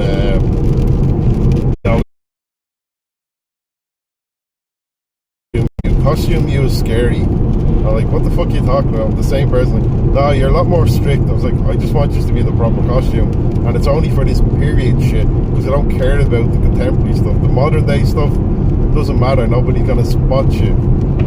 But I was kind of, my main focus was on making sure that the period costumes we had were in the correct order, because there was like, I think 2 or 3 decade jumps throughout it, and the fashion for those periods would have changed dramatically. Now I wouldn't know shit about that, but the costume, the head of costume and design did. So she specified what should be used for what, and I just made sure that shit stayed as it should, and nobody fucked with it, and everybody wore their costumes as they should have worn them. So I guess in that sense I was like, right, there's a bit more of a bit more strict about that shit to make sure people were wearing it right. Not that I was shouting or any of that kind of shit, but it was just funny because they'd see me coming on, let me check it, let me see this. They're like, I didn't do anything. I'm like, yeah, you're right, don't worry about it. But it was fun. Plus, like, the main benefit for me, apart from, like, yeah, it was cool. It's always cool working on anything TV or movie related, because you get to see the behind the scenes and the amount of work and effort that goes into the making shit. It's insane. Like, most of the time it was 12-hour days, pretty much, most days. But there's also then some days that go over because you just got stuck into shit. But the main focus for me was I had 7 weeks of living in the same area as two of my very good friends, and I got to hang out with the lads after work every day, and we got to fucking just chill and have beers on the weekends and shit. It was fucking great. That was the highlight of it for me, certainly. Yeah, there's the fun of working on movies and all that shit, but that shit's stressful as well. And this one definitely had its moments of fucking drama and stress going on, but it's not my bag. I don't get too highly stressed about shit usually anyway, so it's grand. But yeah, my main thing that I took from that was I got to hang out with the lads every day for 7 weeks, and I fucking loved it.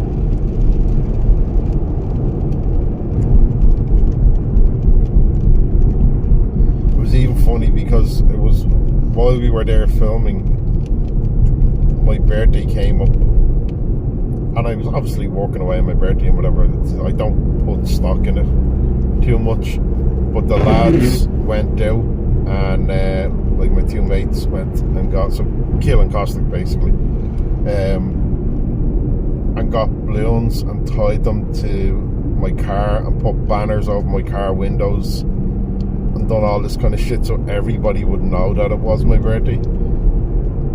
And then they got me a cake with candles on it that spelled out "Happy Birthday, Cunt," which I fucking loved. And then the card had lots of like glittery dicks in it, so when I opened it, these start spilling everywhere. And Caustic was telling me, like, he basically went to a place here, like a kind of like a pound shop, bric-a-brac kind of store called Mr. Price, that they do lots of party stuff and all that kind of stuff, but they do stuff for hen do's and hen parties. And that's what he was on when he went in, and he said what he wanted to do. So the fucking girls in there were all about it. They're like, oh fucking yeah, oh we have this pack, and this pack has this, and this pack has that. So you had to buy a couple of different packs of candles so we could get the right letters to spell out cunt. And some of the older women were just like, oh my god, you can't be doing it. He's like, no, he's my mate, he's a good friend, it's a thing, don't worry about it. And he said it even went as far as one of the girls got so into it, she was bringing like, oh, here's like an inflatable sheep you can do. So basically the whole thing, like trying to give like inflatable sex doll sheep kind of thing and all this. Not that that's what it was, it wasn't that, but that was the vibe that they were going that level on it. He's like, no, I'm all right with that. So I'll just go with calling him a cunt and covering his car in balloons and banners and shit. It's grand after that. That's some serious love. Yeah, absolutely. And it was felt. Like, the effort in just doing that was very much appreciated. Like, I don't care. I never make a thing of birthdays or anything like that.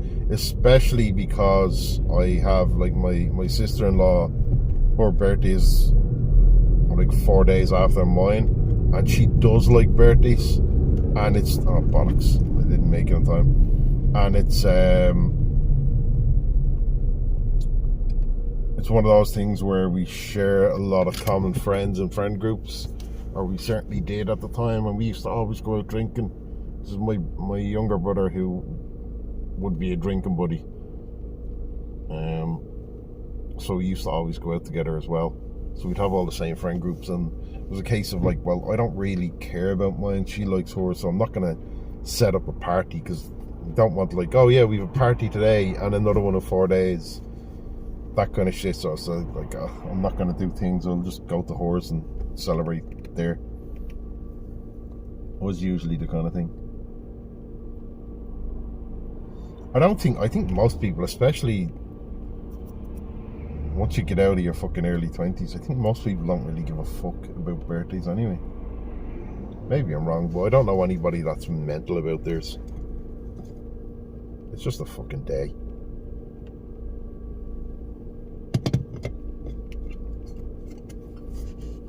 But it was very nice at that day as well, because we were out on a beautiful part of the coast on a beach, because we were filming a certain scene that took place on a beach. It's cold as fuck, but it was lovely out. And yeah, we spent the day basically right by the sea for most of the day. It was nice. I like that. Do like a good surprise for your birthday, but I tend to keep it quiet. I like to do stuff for other people's. I like giving my mates stuff for birthdays, or gifting people things for their birthdays. I like to do nice things for people on their birthdays, but I don't really hold stock in mine. I never have, and I'm not one to be arsed with it.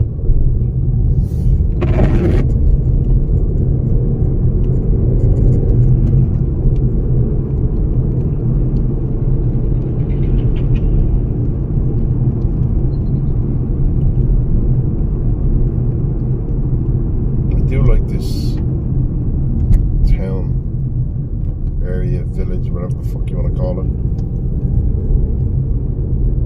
It's usually a quick trip through, but it's always pleasant. Looks like a nice little area. Busy because of fucking, holy shit. It's a bit of a tailback due to the roadworks. They have their high vis vest stand. That thing is always there. Fucking hunting camouflage gear as well. Interesting.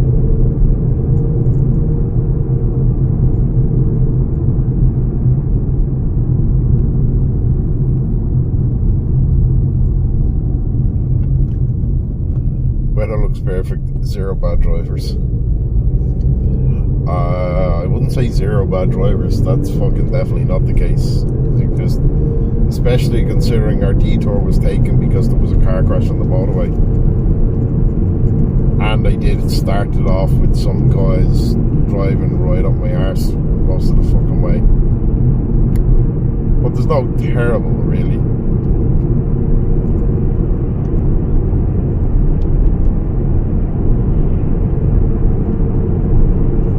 Oh damn, I missed that, yeah. So then, yeah, no bad drivers, nothing bad happened. I don't know what you're talking about. I know, there's nothing serious. Like, the guys driving too close was just some fucking kind of weird mood going on and trying to get out of the city. I don't know what the fuck that was, because especially because it was raining. I think that's why I was more concerned than anything else. Because obviously fucking stopping distance needs to be a bit longer in the rain, and these fuckers were not taking that into consideration. Don't think you've ever been on the road without bad drivers. Yeah, I mean, yeah, no, there's definitely always bad drivers around. I don't think it's, well, no, I would call them bad, not because necessarily, no, I just call them bad drivers. No, I'm with you on that fucking. I think there's too many people in a car that just think of themselves. They're self-centered. They don't fucking consider others in the road. It's, well, I gotta get here this amount of time, as quick as possible. Fuck everybody between me. Everybody needs to move out of the way. I need to get there faster. Everyone's always in a those kind of people who are always in a hurry in a car should not be allowed to drive a fucking car. They are dangerous. Yeah, so many people don't care about stopping distance. I know that fucks with me. Like, I leave a large gap between me and the car in front of me for a reason. That reason is not for you to pull into that fucking gap. That shit irritates the hell out of me. I always make sure to do that. That can be quite vague. Yeah. But I'm talking about, I was gonna say not necessarily bad, but very inconsiderate, self-centered. But I would call somebody who's inconsiderate and self-centered, I would consider that bad. So yes, they are bad drivers. Like, they're fucking just about them on the road. They're gonna cause an accident because they don't care about anyone else. It's those cunts you'll see weaving in and out like mental and going 20 to 30 kilometers over the speed limit because they have to be home that's 60 seconds quicker. And I mean, like, if you're going that much over the speed limit, you are not going to save that much time anyway, unless you're on a particularly long distance journey. You're going to save 5 minutes at most, and is 5 minutes really worth the risk of getting into a traffic accident or getting a speeding fine and points on your license? I just don't understand the logic. I just don't get it. I never will. You're getting nowhere that much faster. It's not fucking worth it. I'd rather not stress, stick to whatever, and just drive chill. I get there relaxed, and I'm not having to fucking be manic as I'm driving. Anyone intentionally adds higher percentage for an accident? Yeah, exactly. And driving like that absolutely does add a higher percentage for the potential for an accident.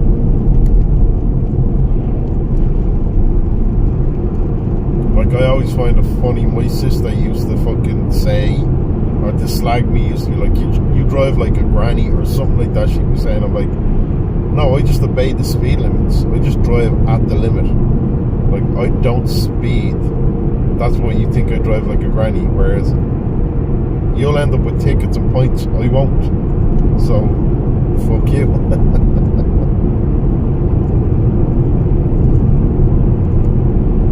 Although she's nowhere near as bad as she used to be, and I think she got one speeding ticket or one kind of traffic ticket for something like that, and then all that behaviour went away. It was like, right, fuck, stop that now. If I remember correctly. I could be misremembering, I don't know. But yeah, I don't care. I'm never in that much of a hurry to get somewhere that I want to fucking increase the chances of causing a car crash or put myself through a windscreen of a car. I have no interest in doing that.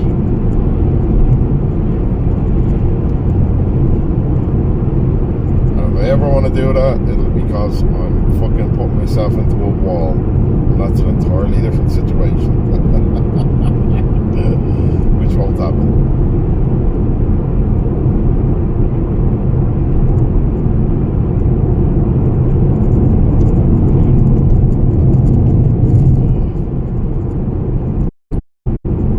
Man, some of these areas are glorious. I fucking love being able to glance over and see the weird shit, the way the clouds, like, the way some of the cloud vapor hangs down out of it, and it just makes mad shapes and shit. It's stuff that the camera never picks up that I'm always disappointed, because it's like, it looks cool. We'd be truly happy if you didn't have to do daily drive for the rest of your life. Yeah, I mean, I am very, very appreciative of that factor that I do not have to do a daily drive. Like, the last near 2 years, I've probably driven the least amount I've ever driven in my life. My car has not been used anywhere near as much as it was previous because I work from home. So I don't drive daily. I'll drive usually probably once in the weekday to go do my food shop, and then maybe once or twice on a weekend if I want to go out and get something or go catch a movie or country to go see the lads. But otherwise, daily, I barely drive. I pretty much don't. I'd say I use my car on average twice a week. Some weeks it'll be 3 times, but mostly not. I'll still never get rid of it though, because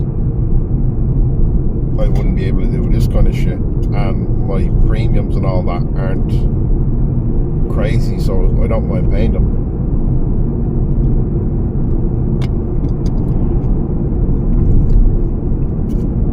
yeah, I don't drive anywhere near, which is also why I'm in no hurry to get like a new car or upgrade it.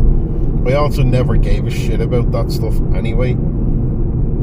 Like, I don't care what kind of car I drive, as long as it's comfortable to drive.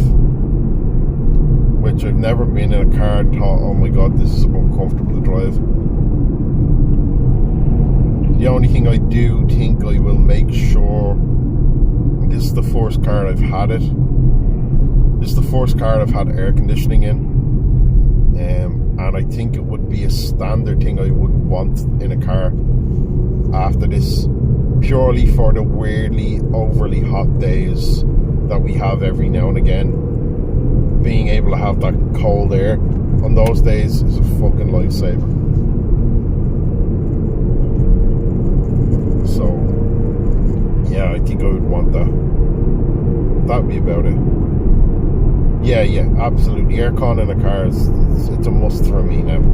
After this, like, this is the first car before this I never did, but having had it, I'm like, yeah, no, I definitely would want it all the time.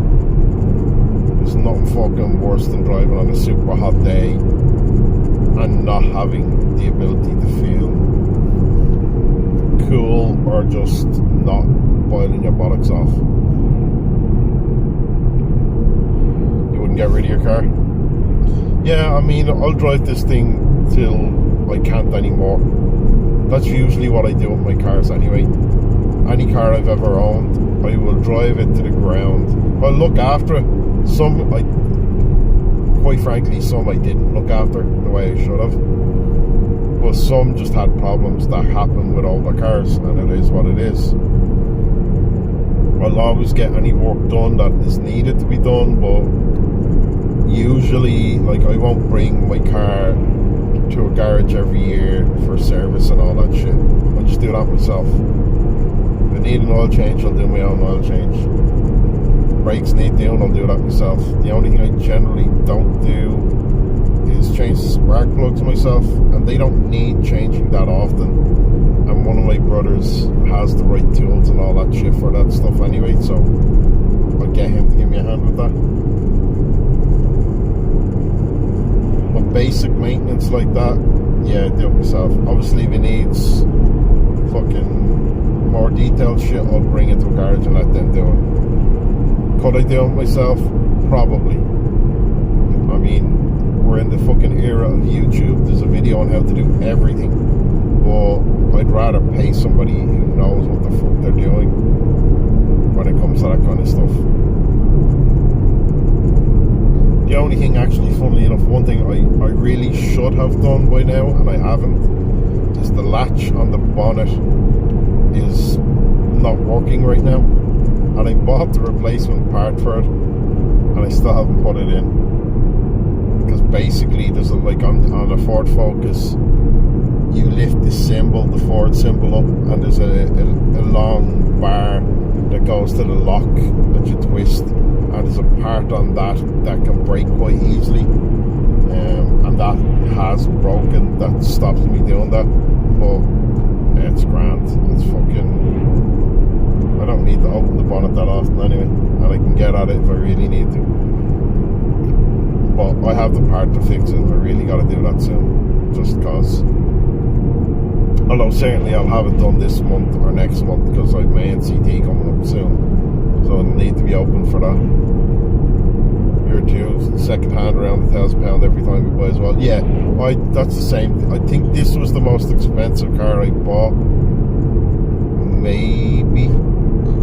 Actually, no, probably around the norm. I usually go with a budget of about €2,000 when I'm buying a car. And I got this car for $1,800, I believe. I got this for a steal because there was a massive scrape on the fender on the driver's side of the back. There's a massive gouge done where obviously somebody bumped into something or scraped into something, so I got a big discount on it for that, which I was quite happy to have, because I couldn't give a flying fuck how the car looks. So like, a scratch on the side of the car means nothing to me. I have not in any way vain about the look of my car, so I couldn't give a shit.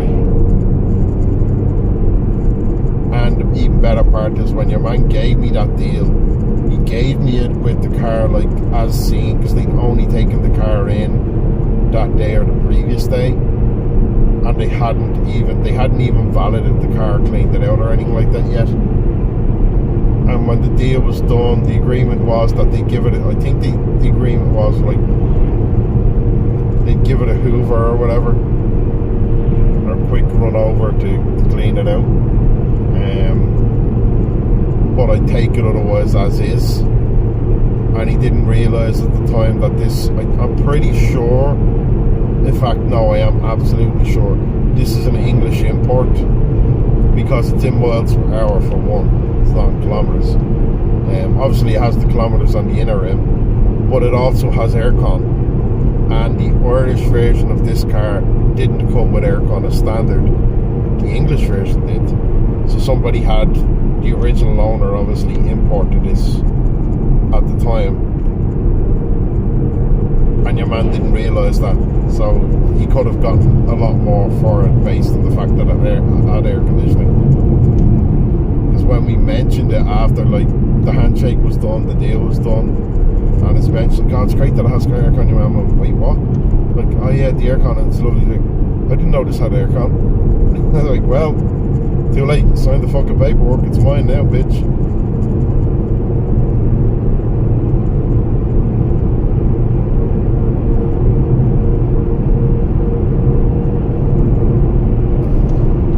But I even looked recently enough at like the exact same make and model of this car, but say I have it, like this car's a 2007 version. I was looking at say the 2009 or 2010 version, and even that is still 3-4 grand. Like, so they're holding their value, which is mad. But I'd say probably, I'm hoping I won't have to, but I can see sometime soon in the next year or two I might have to change my car again. Because the reason, like the whole reason I changed my last car wasn't because there was anything wrong with the car necessarily. There was something a bit fucky with it, but I could have gotten it fixed easy enough. But it was because when it came time for insurance, they wanted to charge me, I think, twice the value of the car in insurance, because the car was old, as they were saying, which was a load of bollocks. It had just passed its NCT, so I was like, no, it's road safe, it's been declared road safe, and you're telling me that you're gonna charge me double what it's worth for insurance because they're seen as more dangerous cars. Like, those two do not fucking collide together. Like, that does not work. So instead I bought a new car and paid my insurance for less than they wanted me to pay for insurance on my older car. That's a case of rip-off Republic right there.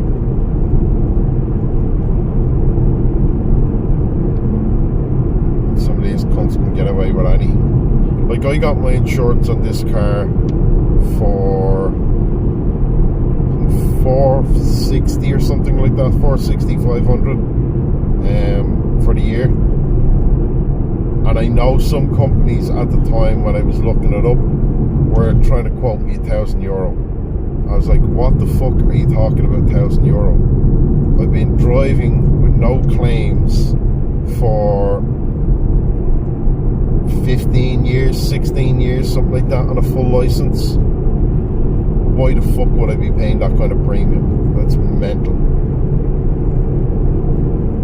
Drivers are dangerous, not the car. Absolutely, Paladol, absolutely.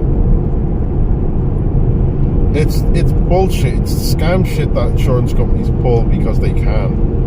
Because it's the same thing they do with, like, when it gets closer to the day of your renewal, they up your price.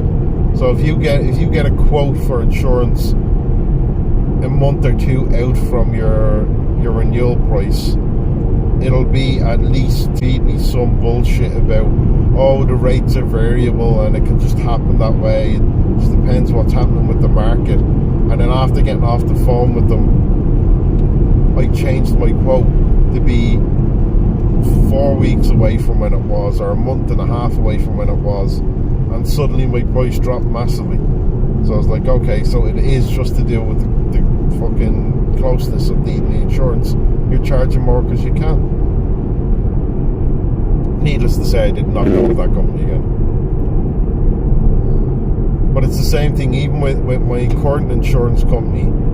So they're a broker that I go through, and one of the questions on their site is the area when you're booking or when you're paying for your insurance. One of the things that comes up is like the area the car will be using.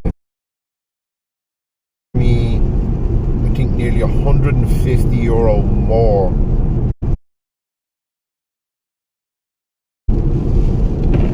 And when I found that out, I felt like slapping the fuckers.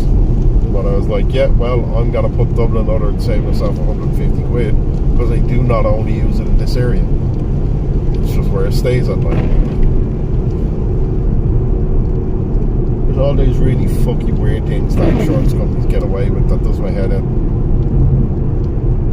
But it's a legal requirement to have insurance, so you got to have it.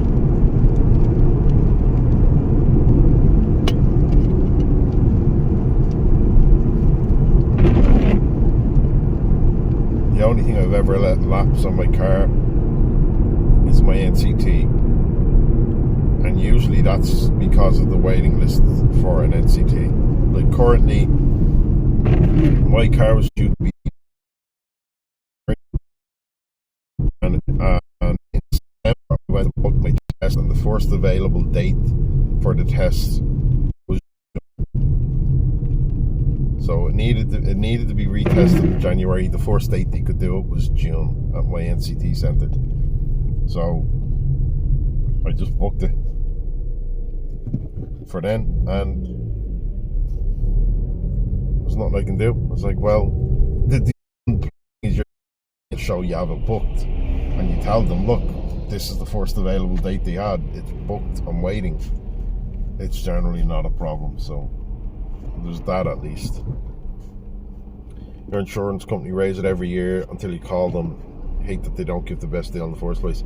Yeah, mine does that as well, Jordy. Every year my insurance goes up, despite the fact that it's every year I have another year of no claims. And all I do is usually, I don't even call them. I don't bother calling them. I just go onto their website and I look for a new quote as if I'm a new customer. And every time I get it at least €200 cheaper than what they've given me as a quote. And I just go, okay, well, I'm just going to book that one now. I'm going to pay for that one. And I want it to start from this date and end at that date. And grand. I'm not going to take your renewal. I'll do my own fucking renewal. You get automatic fines if the car is out of the yearly checkup time. Oh, you do there? You don't here. I mean, they can't, the thing is, they can't bring that shit in here because you got a 5-month waiting list to get a fucking appointment to get your car in for the checks, for the yearly check. So you can't fine people for not booking half a year before they needed the test. That's fucking crazy, like. So because the you silly bitch, what are you doing? Because the fucking, what is this? Everybody is being an idiot. Because the backup is so bad, they can't really do shit. They can't say shit. They can't start fining people because they can't test you quick enough. They just need to make more than one fucking, like, one place you can get the test done. Make more of them available. Hey Flynn, UK government messed up with the MOT during the pandemic. Yeah, that's kind of same here. For a period of 6 months, everybody was allowed to delay their MOT for 6 months, which that means everybody needs it doing the same 6 months of the year. Yep, garages are all twice as busy. Yeah, the thing is here, there's only like, so I can't bring my car to a garage to get NCT tested. It's a specific NCT testing centre you have to go to. So that's the place that does it. That's where I have to go. And there's a 5-month waiting list currently for that. So my nearest NCT centre is only like 10-15 minutes away from me. So it's close enough, that's fine. I'd say 10 minutes in fact, or less. But there's a 5-month waiting list to get tested there, so there's fuck all I can do. In fact, there's a 6-month waiting list. Because I booked it, I went to book it in December, and the first available date I could get was June. So I took the first available date. The only thing I took, the only way I delayed it anymore is, say it was the first date they had was a date in June, at the start of June, on a Wednesday. I changed it to the Saturday of that week. I was like, well, I need to be able to do it after work on a day that I'm free. Because obviously I don't want to be dealing with fucking doing that after work. So I always get it done on a Saturday usually. That way I can just go whatever time. And I like to generally do it not just before they close, but a little bit later in the day. Because funnily enough, it's been kind of, the trend is there that if you're there at certain times, usually there's more failures earlier in the day or later in the night than there is in between. And they have been caught on some occasions of failing people for shit that didn't need failing. Like, I know people who failed their NCT, taken the car home, booked it straight back in for the retest because it's quicker to get it for a retest. You have X amount of days and you can usually get it pretty quickly, and put it back in without doing anything and passed. So some of the centres, they just have their quotas of how many they have to do, which is why people do not have much trust in the system for that. Just fuck them. Yeah, Belgium south of us, be 2-year checkups and that is the maximum with the EU allowed. Alright, that's the problem, you guys have not enough capacity yet. Well, that's the thing here, it depends on how old the car is. If the car is, I think if the car is 10 years or older, it has to have a yearly checkup. If it's young, so if you have a brand new car, you have 2 years from when you buy that until it has to get checked. And until it's 10 years old, it's only every 2 years. And then after that, it's every year.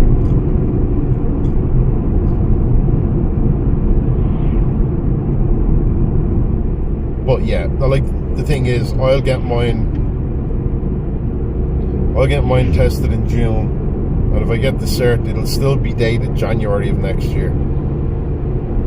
It's the same thing that happened with my last one. I booked it in December, got my test date for April or May, I think it was. Got my cert, and I had January, because that's how they do it.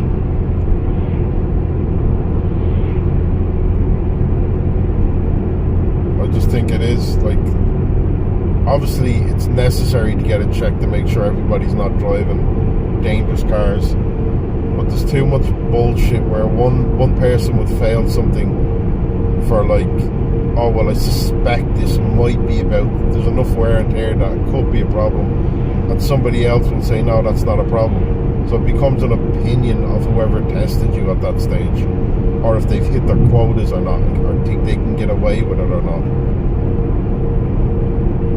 That shit should never be, it should not be a consideration. It should be a clear cut, yes it is or no it isn't, and that's that.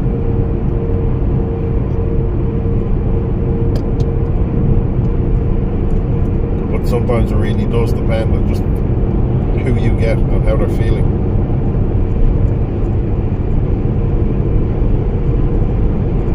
Which is all kinds of fun. I do think it's funny though when you consider, like, whatever your country calls it. I know here it's NCT, I know UK it's MOT, everywhere else it's something different.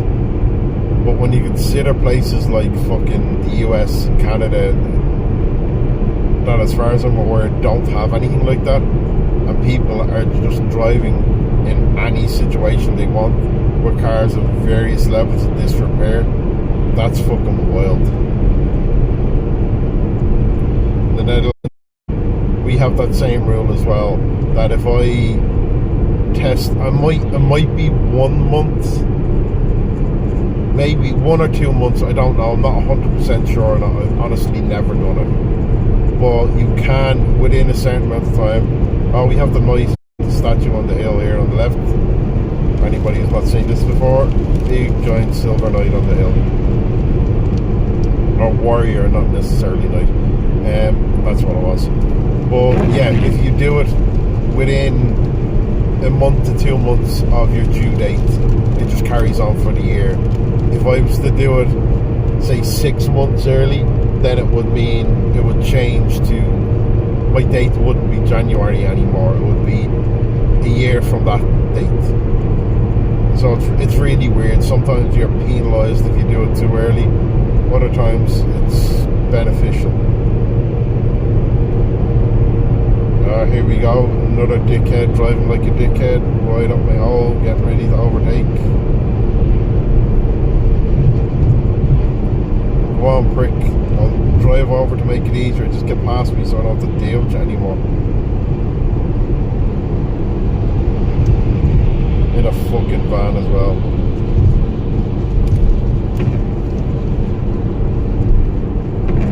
I love that he has the etiquette to thank me for doing so, yet still driving like an arsehole.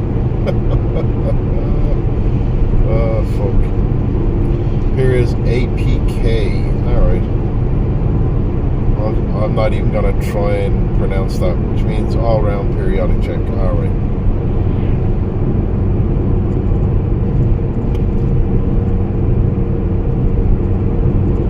Yeah, so like the NCT here is the National Car Test.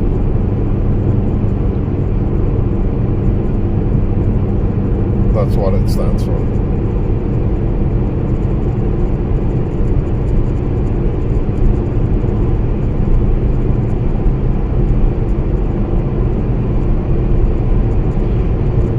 But I think every European country has it anyway, or every country in Europe, whether they're EU or not. I don't know of any that doesn't, but maybe there are, I don't know. I think the only place, when I actually think about that, I've only ever rented a car for Canada, and I've never driven a car outside of Ireland. So Canada, it was the first time actually, which was last year. Because I'd never had the need to drive anywhere else.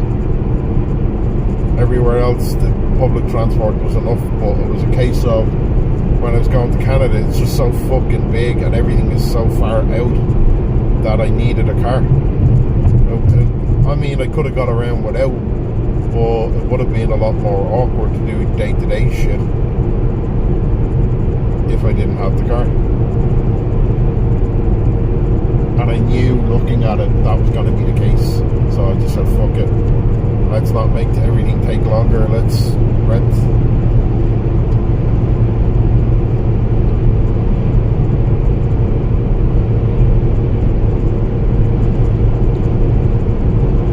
I think most major European cities have really good public transport infrastructure, or are good to walk. It's the same thing in Iceland as well. When I was there in February, that's really, you just walk around Reykjavik. You don't bus or anything like that. Like, unless you're going on a tour, which is a different thing. But you don't really bother. Now, there's some fucking arguments for some of it. You can get Uber and you can get all that kind of thing there. And goddamn, that has some steep hills. And when we were there, obviously the snow was there still, so it was icy as fuck on some of those steep hills. So it's definitely risk of going out in your hole, but none of us did. Yeah, because it gives them, the government, money either way, either from checkups or from the fines for those who don't have the checkups done. Yeah, exactly. It's another money maker.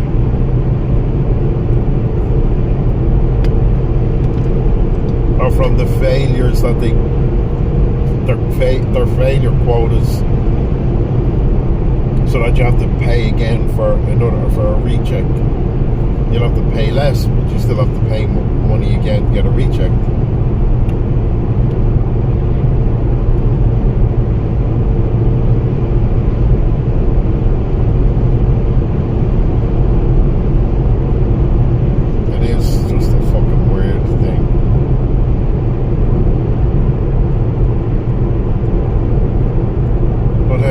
That's how companies, governments and fucking places make money. They're fucking around. Like shit, mandatory, guaranteed money. It's one thing that I never understood. Like, I know a lot of countries have, like, I'll preface this with, I am not somebody who uses weed or smokes weed or does anything with it. I'm not choice. But it's something I do not understand, how when there's so many people who smoke cannabis, how it's not legal everywhere. Because the sheer amount, like, if nothing else, just learn from the amount of tax you can earn from it. Like, governments can make money hand over fist if they legalize weed, because you're getting rid of that criminal element, because everybody's going to want to buy the most convenient then, and you also have it that it's, you know what's in it, because it's going to be to some standard past government stuff, you know. And there's a shit ton of tax money, and look at all the countries who've done it. They make bank. There's talk of it potentially, what is this guy doing? There's talk of it potentially coming in here for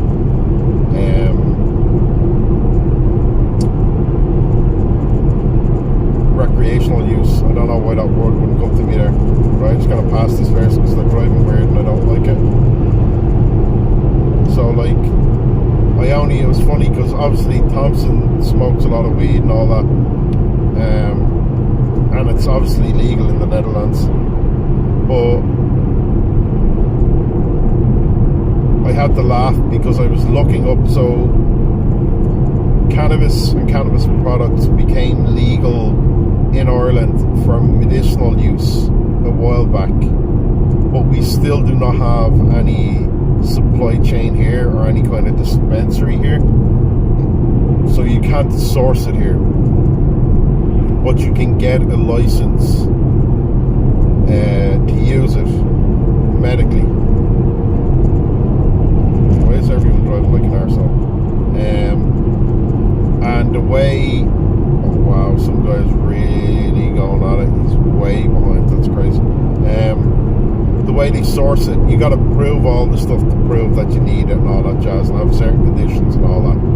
But if your doctor gives you the license for it, you then, the place that you source it from, and I found this on the HSC's website, which is the Irish Medical Board here. They source all their cannabis products from a pharmacy in The Hague, in the Netherlands. So there's like a phone number and a website and all that kind of thing given, where you can contact them and you will be allowed to legally import it because you have that license from the Netherlands. Because there is no place you can get it here legally, which I just thought was fucking funny. It is legal, but it also isn't. Is that like it is in specific areas, but it's not outdoors and it's not for certain uses, and there's all these kind of restrictions on it? Is that what you're talking about, Paolo? Many people don't realise it, but even in the Netherlands, you pay tax on weed. It's collected in a different way by the tax authority. Sales tax, yeah.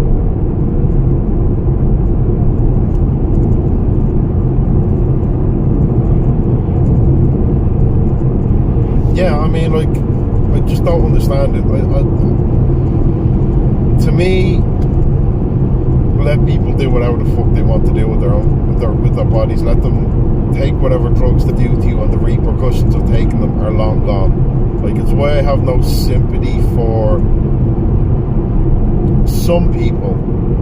I won't say all, but some people who get themselves addicted to certain things. They know what they're doing.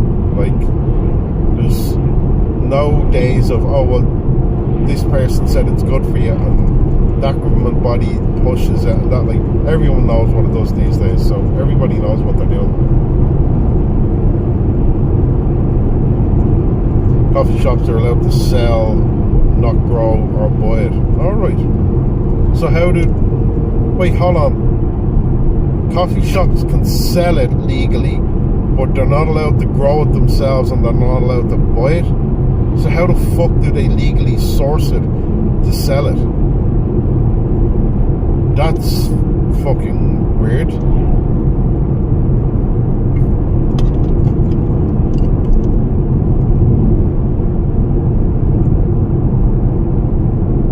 Reasons why the back door is not legal, right? That's odd.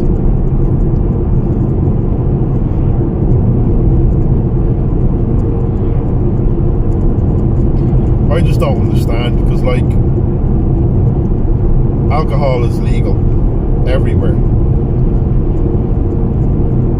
and alcohol can be put down, like, alcohol abuse or the use of alcohol can be put down to a lot of violent incidents, can be put down to a lot of illnesses and a lot of diseases, and it's still legal everywhere. Yeah, I have never met somebody who's high as a kite, having smoked weed, who wants to get into a fight with me or wants to start trouble. How is it not illegal? It's just weird. Like, and that's as somebody who doesn't smoke, who doesn't use it. But I know people who do, and I've never in my life met somebody who uses.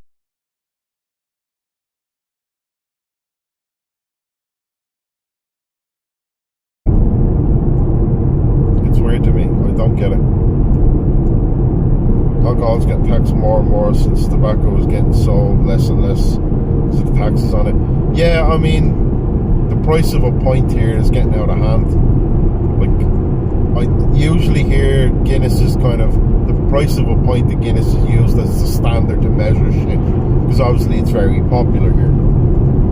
And it used to be you'd get a pint for a $5 and some change. Now in parts of the city you'll pay €6 or €7 for a pint, and that is fucking mental. And that is all down to the taxes on it, like, because, and that's the taxes in the pubs.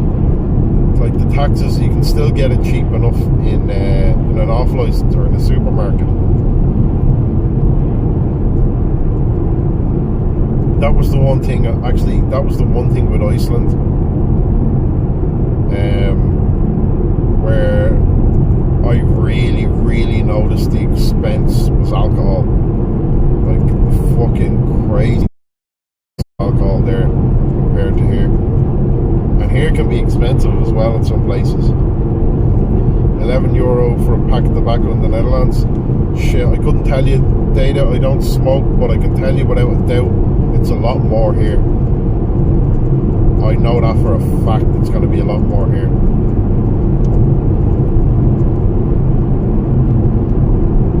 Because I know, for example, every now and again, myself and Snowy will talk about a particular rum, or we'll be discussing what rum we're going to look at next. And he will look at the prices in the Netherlands, and he'll pick up a bottle, say a bottle he could have spent €30 on, I might have to pay 40 or 50 for, and it's the same fucking bottle.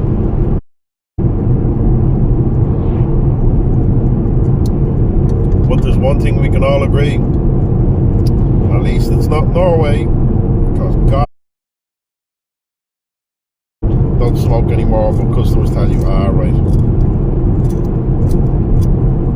It's funny, on the topic of smoking, like, there's a lighter in my car that I do not know where it came from. So it was when somebody was, I think one of my brothers was looking in the glove box or something, because he wanted a loan or something. I said, oh yeah, it's in the glove box, grab it. And then he found a lighter in there, and I don't know how it got there. And it's been in my car ever since, and I still don't know how it came about, because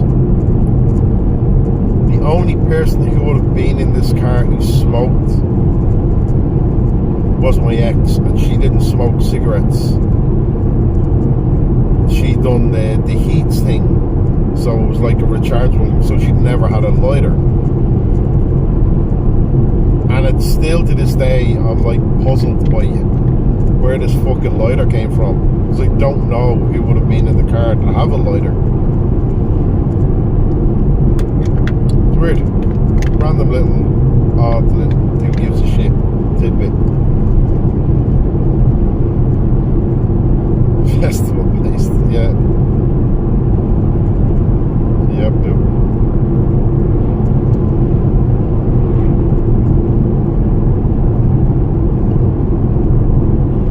Previous owner, no, Paladol, because now here's the thing, maybe it's definitely a maybe. I'm not going to say no 100%. It could have been in the owner's manual, stuck somewhere I didn't look, potentially, because there was nothing in this car when I got it except the owner's manual and the glove box, and I took that out and went through it, because in the owner's manual they had the service history book, they had a few other things, and there was never a lighter in that book.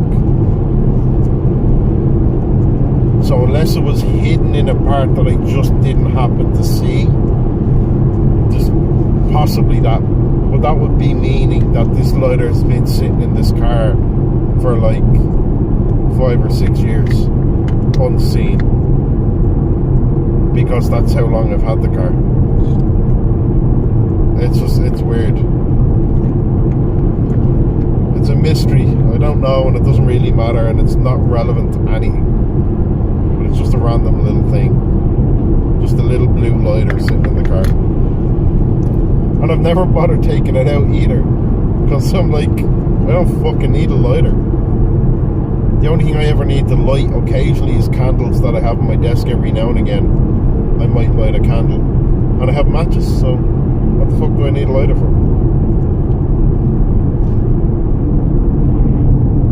Okay, don't know where the fuck these are taking this turn, but oh, we do know where the fuck these are taking this turn. The same place I am, because we're at that point.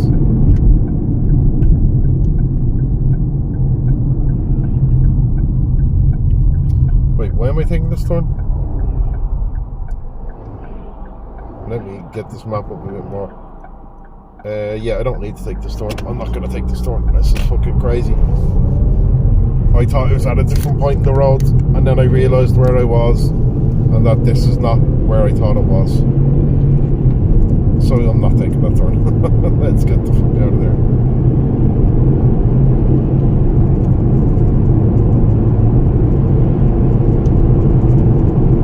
I thought I was way further up the road than I am.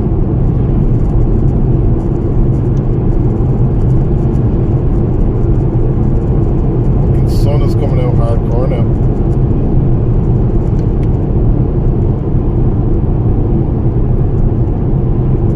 Actually, I don't think I'm as far away as I thought I was. Let's see. And I need to light a fire to cook the deer that you hit in the car, then maybe, yeah, that's what it is. Maybe I'll need that lighter. So it wasn't that far away actually from this. This is the turn that I'd be taking, usually. That was trying to tell me to go on some slight detour from that turn.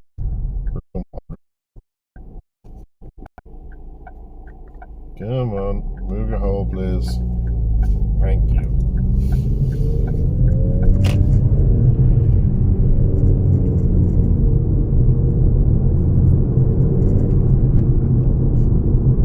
And now that you say that, Paladol, you know what? I think it could have gotten into my car from something like that. Because there's a couple of times myself and my ex went wild camping in Wicklow. So during the summer months we used to basically throw a load of gear in the car, drive up the mountains, find a spot, set up camp, and just basically camp there for the night. And we would cook and have a fire and all that. I don't ever remember using a lighter, but maybe we did. Maybe. I don't fucking know. I honestly don't really care that much either. Oh shit, gotta be careful here. A load of school kids coming out. What the fuck is random little mist of something coming out there? Oh, concrete. Okay.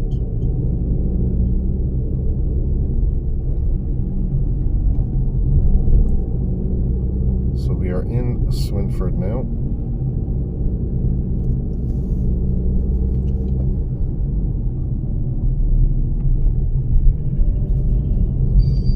Heading towards Ballina. So we're getting there.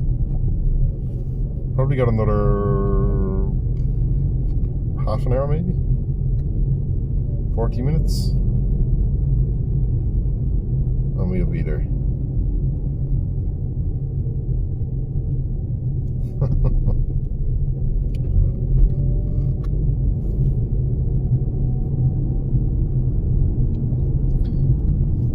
I'll have to go find a deer to hit now. Now there's not that many wild deer here, to be honest. We don't get like that. That's depends on what part of the country you're in. But like the wildlife, in terms of what would be considered huntable, isn't crazy. There's not a lot. Like deer in certain areas, yes. I'm gonna wait till he moves and then I'll go past. Rabbit would be common enough in some areas as well. We do have quite a lot of deer in the Phoenix Park, which is a huge park in Dublin.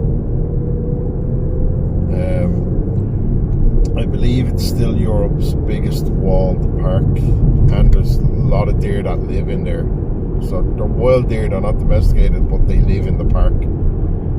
Sheep. Yeah, I mean, we have lots of sheep and we have lots of cows and lots of horses around and all that, but they're not hunted. They'd be farmed, but they wouldn't be hunted. Like, you're not going to find a lot of wild sheep here. You'll find sheep in the mountains. You'll find them out in the wild, but they'll belong to a farmer, and their fur or their wool will have been sprayed to show that there's somebody's. So you will find them out, but there's not like, we don't have wolves. We used to. I think there's actually a program in place to try and bring wolves back into the country. We don't have bears. We don't have any predatory animal really. We don't have a lot of wild deer. There are some wild deer, definitely, but I don't know. Now we would have wild deer. I'm talking straight. Just none of the places I go or travel to often would have a ton of wild deer to the point where I would have seen a deer run in front of the car or potentially be hit. There's definitely parts of the country where you could go to hunt deer, and you can get a hunting license. Like, guns are illegal here, but if you have a certain amount of land, you can apply to get a shotgun, or if you're hunting, you can get a hunting rifle. There are there's very rare situations where a handgun can be owned, and I think that's usually just by special branch of the guards, and when they retire they're allowed to keep it, but it's heavily licensed, it's not easy to do, it's not readily available, and there's all a ton of checks and balances in place. Like, it's not really a thing. I know places where they exist, but there's no such thing as a gun shop here really. It's another shop. It'll be like a hardware store or a fishing store, or they'll have like a hunting shop that will also have armory of some kind in it as a side part of their business. It's a place where you can go to get your fucking rifle or your bullets or whatever. And there are gun ranges and gun clubs here. They're rare, they're not common, but I think if you don't own a large amount of land, the only way to get a gun is being part of a gun club. But if you do get that, you basically buy the gun, get your license. So you buy the gun through the club, get your license, and it lives at the gun club. You can never take it home or have it on your person. It's always in the club, and it can be used there, and that's it. As far as I know, that's the way it works. I don't know. I've never shot a gun in this country ever. First time I ever shot a gun was in Lithuania, to be honest, and that was because my ex's friend had a load of guns from his military service, and they're legal there, and they have strict rules and all that shit. But he brought us to a gun range and had a few of his guns with him, and we done some targets and shit there.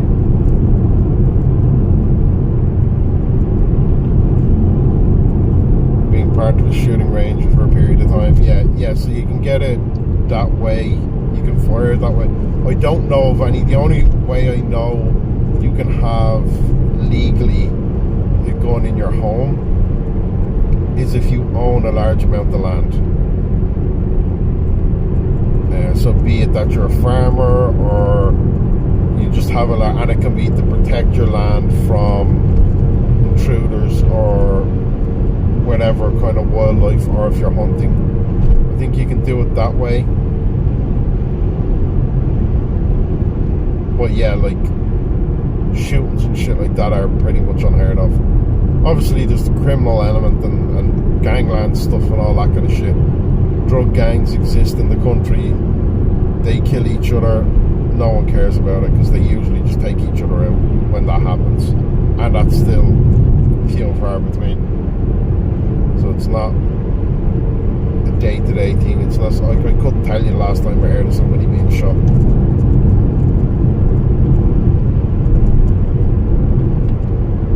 It's extremely rare. Not a machine gun, SMG. Yeah, that shit definitely doesn't. Like, you'll get, as I said, the only thing I know that's in the country in terms of firearms will be shotguns, rifles, and handguns. I don't think I've ever seen any automatic weapons in the country. They're definitely, probably, the military would probably have something in that range, or special branch of the guards. So the police here, the Garda don't have weapons, and they don't have guns. It's only a very specific branch of the Garda that do. That's called the special branch.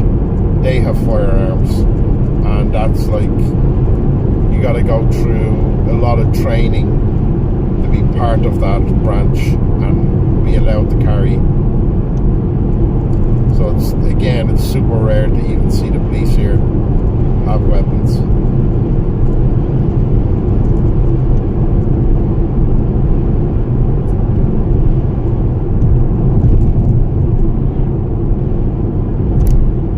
Here, finish through the shooting range gun club. You need to have a safe that is bolted to the ground and the wall. Ammo good should be kept separate. Yeah, I think that's usually the law of any sensible fucking country I've ever known. Like, I know Lithuania has the same laws for that. You gotta have a gun safe. It's gotta be kept there, and both of them gotta be kept separately, and they're inspected randomly. I think it's the same here. I could ask Kill. I know Kill has a shotgun. He's shown it to me before. And they used to do clay pigeon shooting on the land, and they used to do hunting. They used to do like pheasant hunting and shit like that, but that doesn't happen anymore. But it used to happen a couple of times a year. But I don't know what the situation is in terms of if you you have to have a safe and all that shit. I'd imagine you do. Never actually asked him. I know he's had a gun license since he was a teenager, and he still has it and renews it and all that, but I might ask him that question. I'm curious now. I'll ask him about it this weekend. It's shit that just doesn't come into my mind because it's not really relevant to me, but one of those things that would be interesting to know.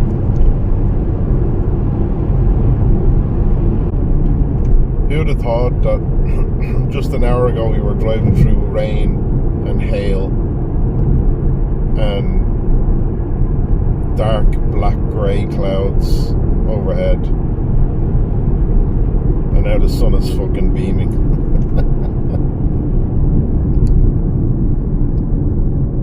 And it's a fucking glorious looking day.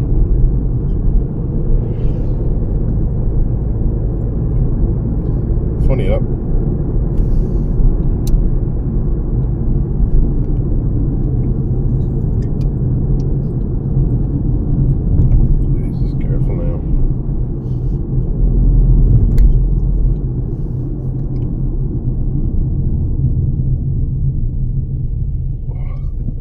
See properly.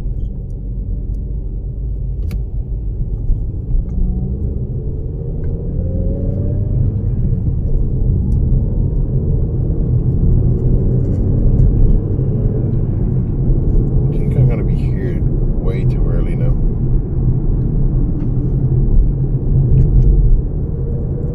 Well, hey, that's why I have my Steam Deck. Shit.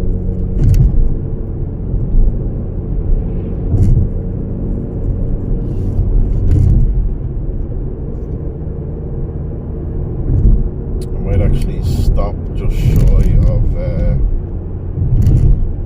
of the usual point as well when I get to the house, because I think I might stop off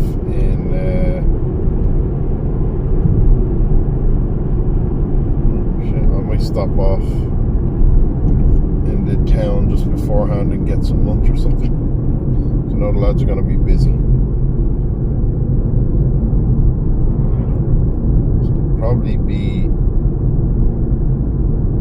Still probably going to be half an hour before Ballina's, 15-20 minute drive, and then the other across the line or another.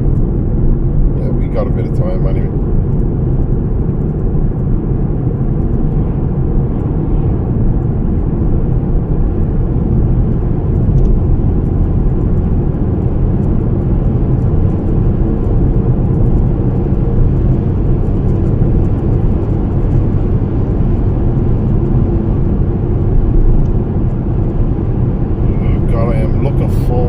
Cracking a beer later. I gotta say, quite a few beers in the car with me, as is tradition. I haven't had a beer in a while, like in a few weeks. I'm hoping we end up, I know there is some kind of little after party type thing happening tonight after the premiere of the movie. I don't know if we're all going or not. Hopefully we do, but I wouldn't mind that, just because I know it's in a pub and I'll be able to actually just sit down and enjoy a pint. Have another pint. I think the last pint I had was the last time I was here on Paddy's Day, and that was basically because we were in one of the towns at the Paddy's Day parade, and one of the pubs was doing takeaway points, because obviously it makes fucking sense when you have a bucket load of people hanging around the area. Go, hey, you know what, you're here for the parade, but do you fancy a pint? Take it with you.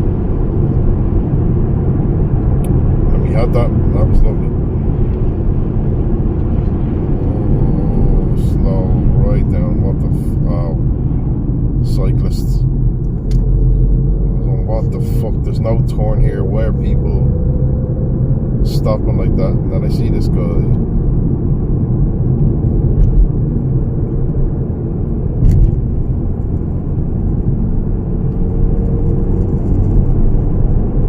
Now it makes sense.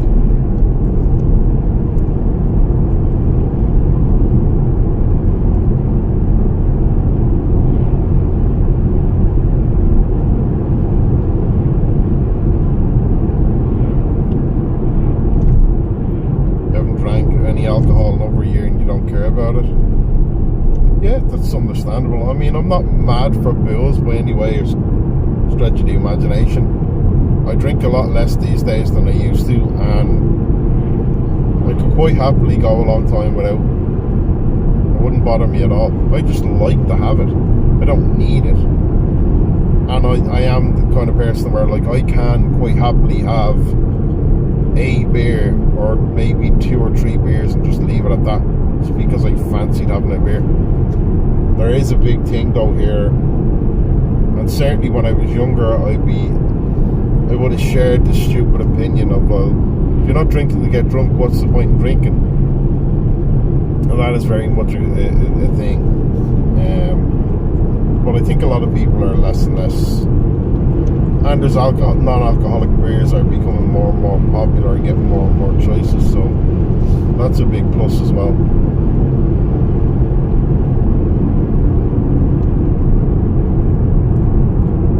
But yeah, no, I can understand that, like, especially, it depends on the person and whether you like it or not. Like, I'm a fan of having a drink, I like having a drink, but I can quite happily go out and not as well. Like, I brought a rake load of beers with me the last time I was here, shared them with the lads, and we had beers and stuff, but I would have at most had, I think, 8 to 10 beers on the kind of heaviest night, and that would not have been me drunk.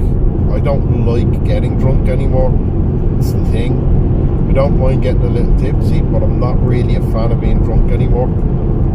I've had those days, been there, done that, and it's not worth it to me anymore. So I don't bother. I just enjoy the taste of a beer, or feel like having 1 or 2 sometimes, so I'll do that and stop. I just think it's much better that way as well. But yeah, I can definitely get behind the whole knocker. Like, I didn't care about it for years either. I didn't drink until I was 18, and when I had my first drink at 18, I wasn't that arsed with it. So I kind of didn't bother again until I was probably maybe 22, 21, 22. I started drinking then.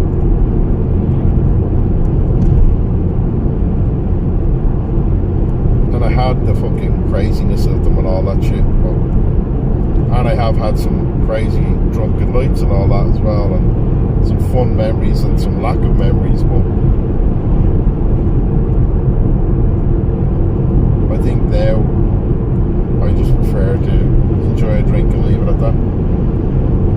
Especially if I'm drinking a nice rum or a nice whiskey. I like to enjoy it for the flavour of it, and then enjoy that glass and leave it at a glass.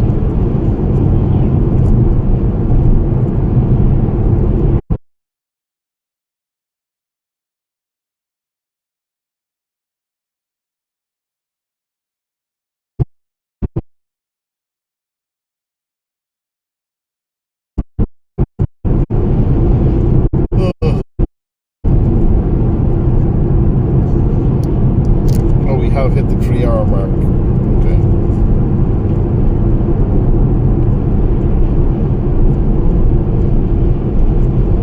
Do you smoke Paladol, or you don't bother with that either?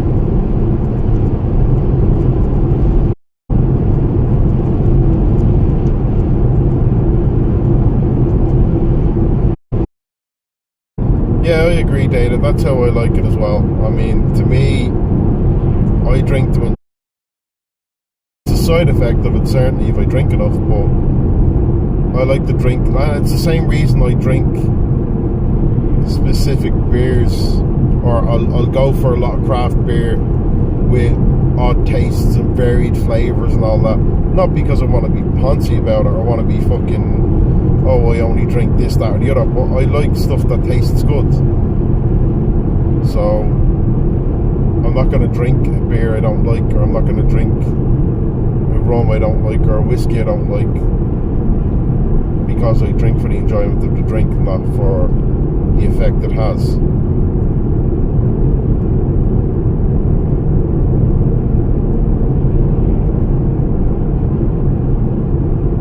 People can use whatever they want as long as they don't deny you and you smoke tobacco, alright.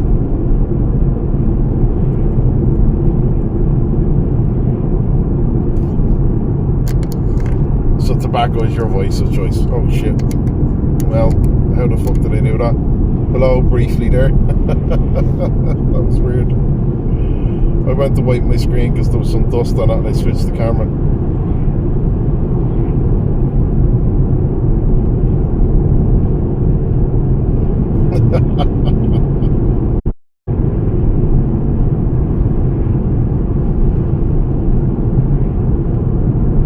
Yeah, I think that's the other.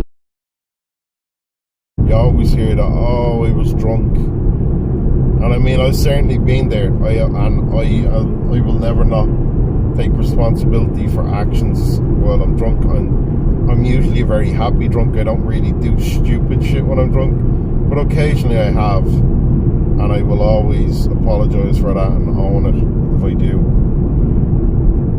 But it's people who are abusive. Well, like, I don't understand when somebody learns that they're an aggressive drunk or they're aggressive when drinking. I don't understand why they ever touch it again. Like, if you know alcohol triggers something in you that causes violence or violent tendencies, why the fuck are you ever touching alcohol? You should just basically go, right, this is not for me. I'm gonna stop and never touch this again. Maybe some coughing then, yeah.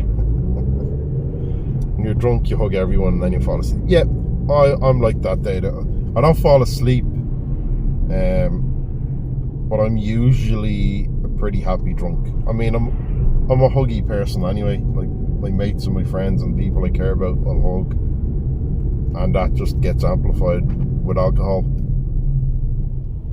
I'll laugh a lot more usually when I get drunk, not tipsy. When I get drunk, I have blanks in my memory, and I do not like that.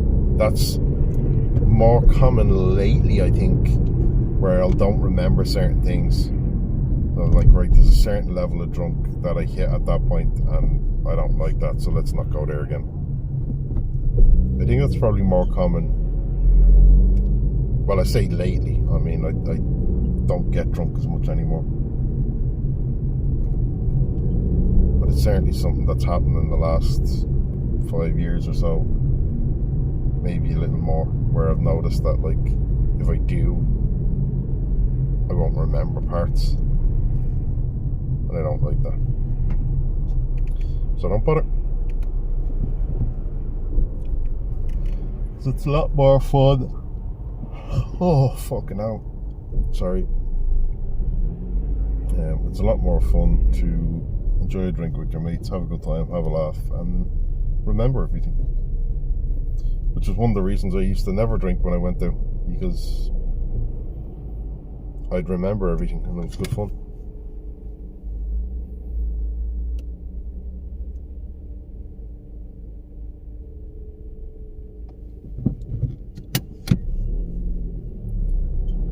It's like anything, really. Too much of anything is fucking bad. That's why it's too much.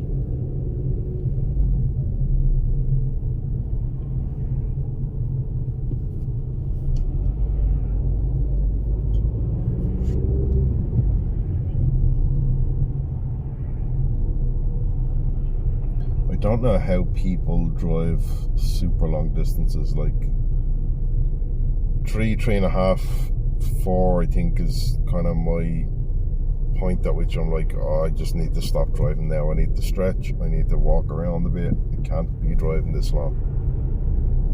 And then there's people who drive like fucking 12, 13 hours, silly amounts, cross country, cross state. Thankfully, I couldn't drive. The only way I could drive that amount around Ireland would be if I went the fucking coastal route. I wanted to drive the entire coast. Then I could drive that amount of time. But if we want to go, like as it is, I'm going from the east coast to the west coast, and it's 3.5 hours. I went from the north to the south. I think that's from the northernmost to the southernmost. It's like between 8 and 10 hours, I think. But you're in Northern Ireland then, so technically you're in another country. let's not get into all that. But yeah, there's no such thing as like the fucking shit you'd see in places like Australia where you can drive for 2 days and still be in the same fucking place.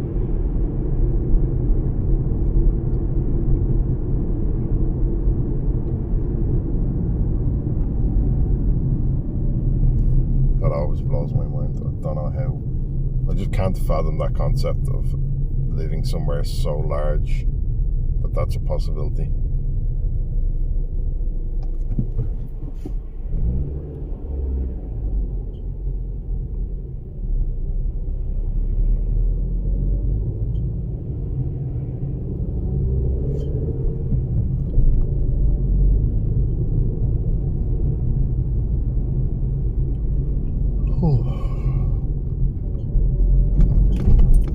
It's busy today.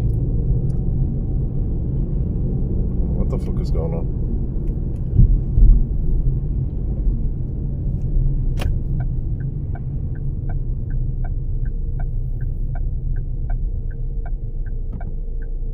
I guess kids are in school as well today, so it's the right time for some kids getting out of school. That's probably all it is.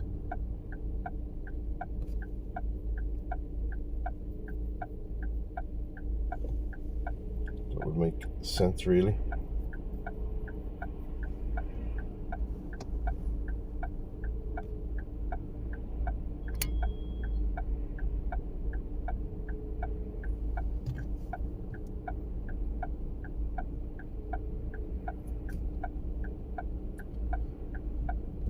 Right, so we got about 20 minutes, maybe, I think.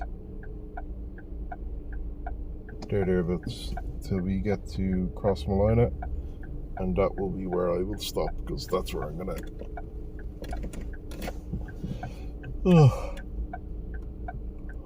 now I started yawning. And Cross Malina is where I'm gonna stop off and get some lunch.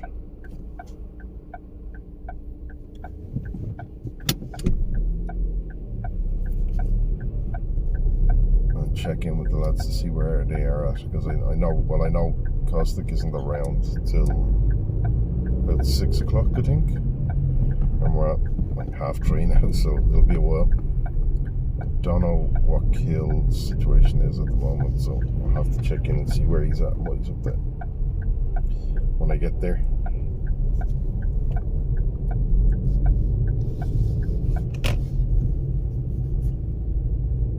Oh shit, they're resurfacing the roads here. Right, that makes sense.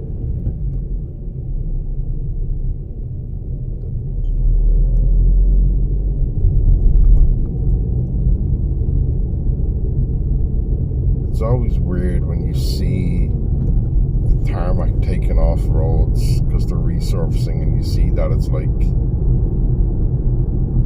6 to 8 centimeters thick of fucking tarmac that actually sits on top of the base layer road, or base layer concrete, whatever the fuck.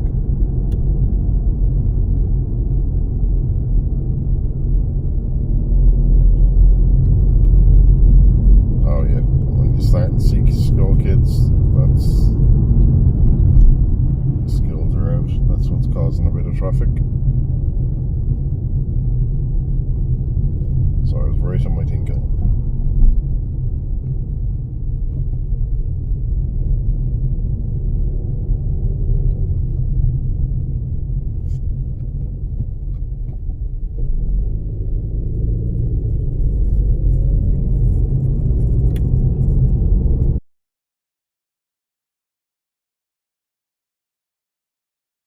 We're in a housing estate, but there is a like corner shop back there, kind of like convenience store type thing. It's not quite a supermarket, but almost. In the middle of it, it's like they've taken over 2 houses in the middle of the estate, and there's a shop set up in there. Always looks mad.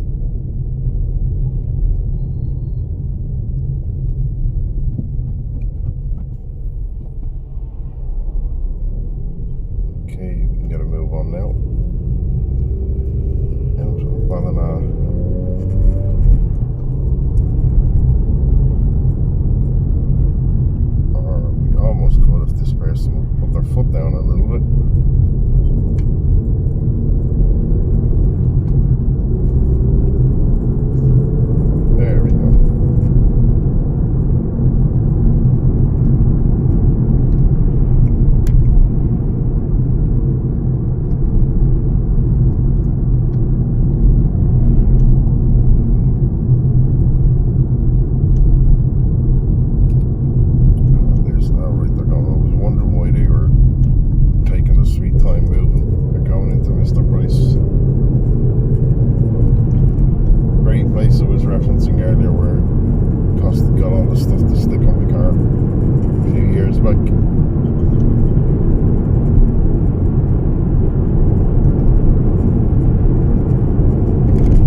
could only be leaving Dublin now.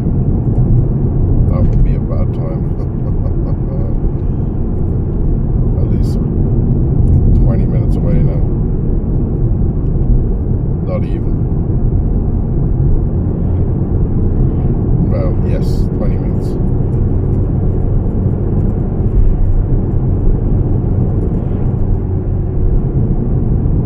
Which is grand, handy.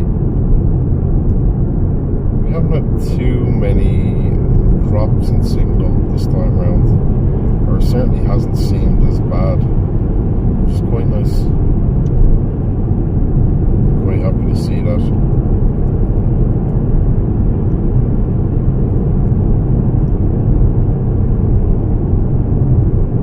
And now, because I said that, the signal is dropping. I had to go and say it, didn't I? Always the way. Whatever.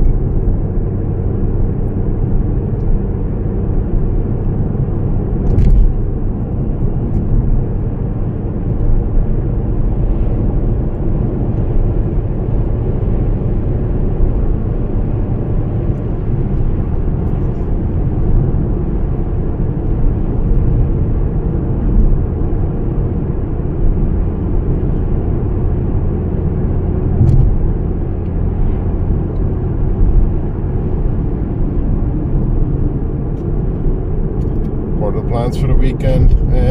So tonight is go to see that movie. I don't know if the lads are down for going to the pub after where they're having a little get together or not. I'll discuss that with them.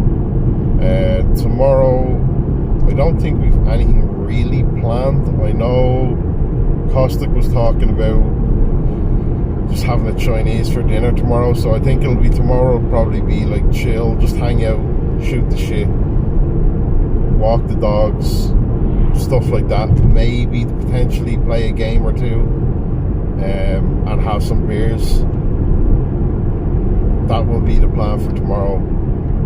And then like food and beers, trash shit all night kind of thing. Sunday, the plan is, I think, just see how heads are in the morning. I don't think we're doing anything crazy. Hey, Nymphie. How are you doing, my dear? I am being safe, I always am. But Sunday, the plan is kind of not early in the morning, but then around 2 o'clock. Well, so we'll be travelling probably around 12:30, 1ish. Myself, Caustic, and his missus are booking into are already booked in to go to seaweed baths. So it's about 40-50 minutes away from where we're going to be. Maybe an hour, it could be off at the time. But it's right by the sea, and they have this really old, like it's been there 100 plus years, bathhouse where they pump in seawater into these massive brass bathtubs, which they will fill with seaweed, and then you can turn on your taps and have as much piping hot seawater as you want to relax in the bath with the seaweed in there. They have an overhead shower thing that you can pull, and it will pipe in frozen, like ice cold seawater. They do not heat that. That's usually at the end of it. You fucking finish off with that. And they have a steam box in each room as well. So basically the room, when you get in, it's a private room with the bath, the steam box, and like an area to get changed or whatever. And it's just jump in and out as much as you want for the hour, steam the fuck out of yourself, bathe as much as you want, and then usually when you come out of there, it's pretty fucking relaxed. So I think once we can go up the road and get some lunch and have a pint maybe, and then it'll be back. I don't think there's anything planned for Sunday night. I'm just gonna go home. But I took the day off work just so I can take my time on Monday. Like, there's no massive rush to get out, no massive rush to go, and not stuck in traffic, so I can kind of do what I would have done today, in that like I'll wake up at whatever time, get my shit together. Very much looking forward to the seaweed baths. I've only done it once, but it was incredibly relaxing. I won't take pictures while I'm doing it, but I will take pictures of the room and what's in it and share them on Discord and shit later on Sunday, for like what you get in the room when you're going in, and the actual copper bathtubs and the fucking box you use and stuff. I'll take photos of that stuff and share it to Discord. But obviously once I'm in, no seaweed cock shots. No, there will be no seaweed cock shots. Or certainly not on Discord. That's specific by the M only kind of situation, you know. It depends on what's on offer.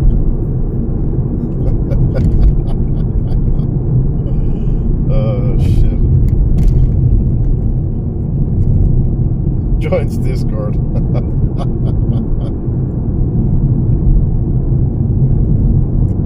Certainly not. At what time? Yes. No, I'll post photos on. So we're booked in, I think 2 o'clock on Sunday for that. So when I go into the room, we'll definitely take photos of the room and what's in there and all, and share it. Just another reason for people to come visit, to go enjoy places like this, you know.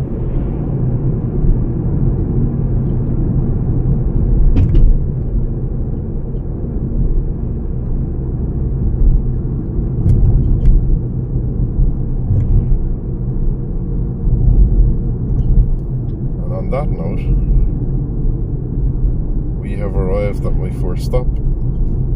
So this petrol station, funnily enough, is where I'm going to go get lunch, because they have an amazing deli in here, which is a thing I found out that like not a lot of places have, that we do.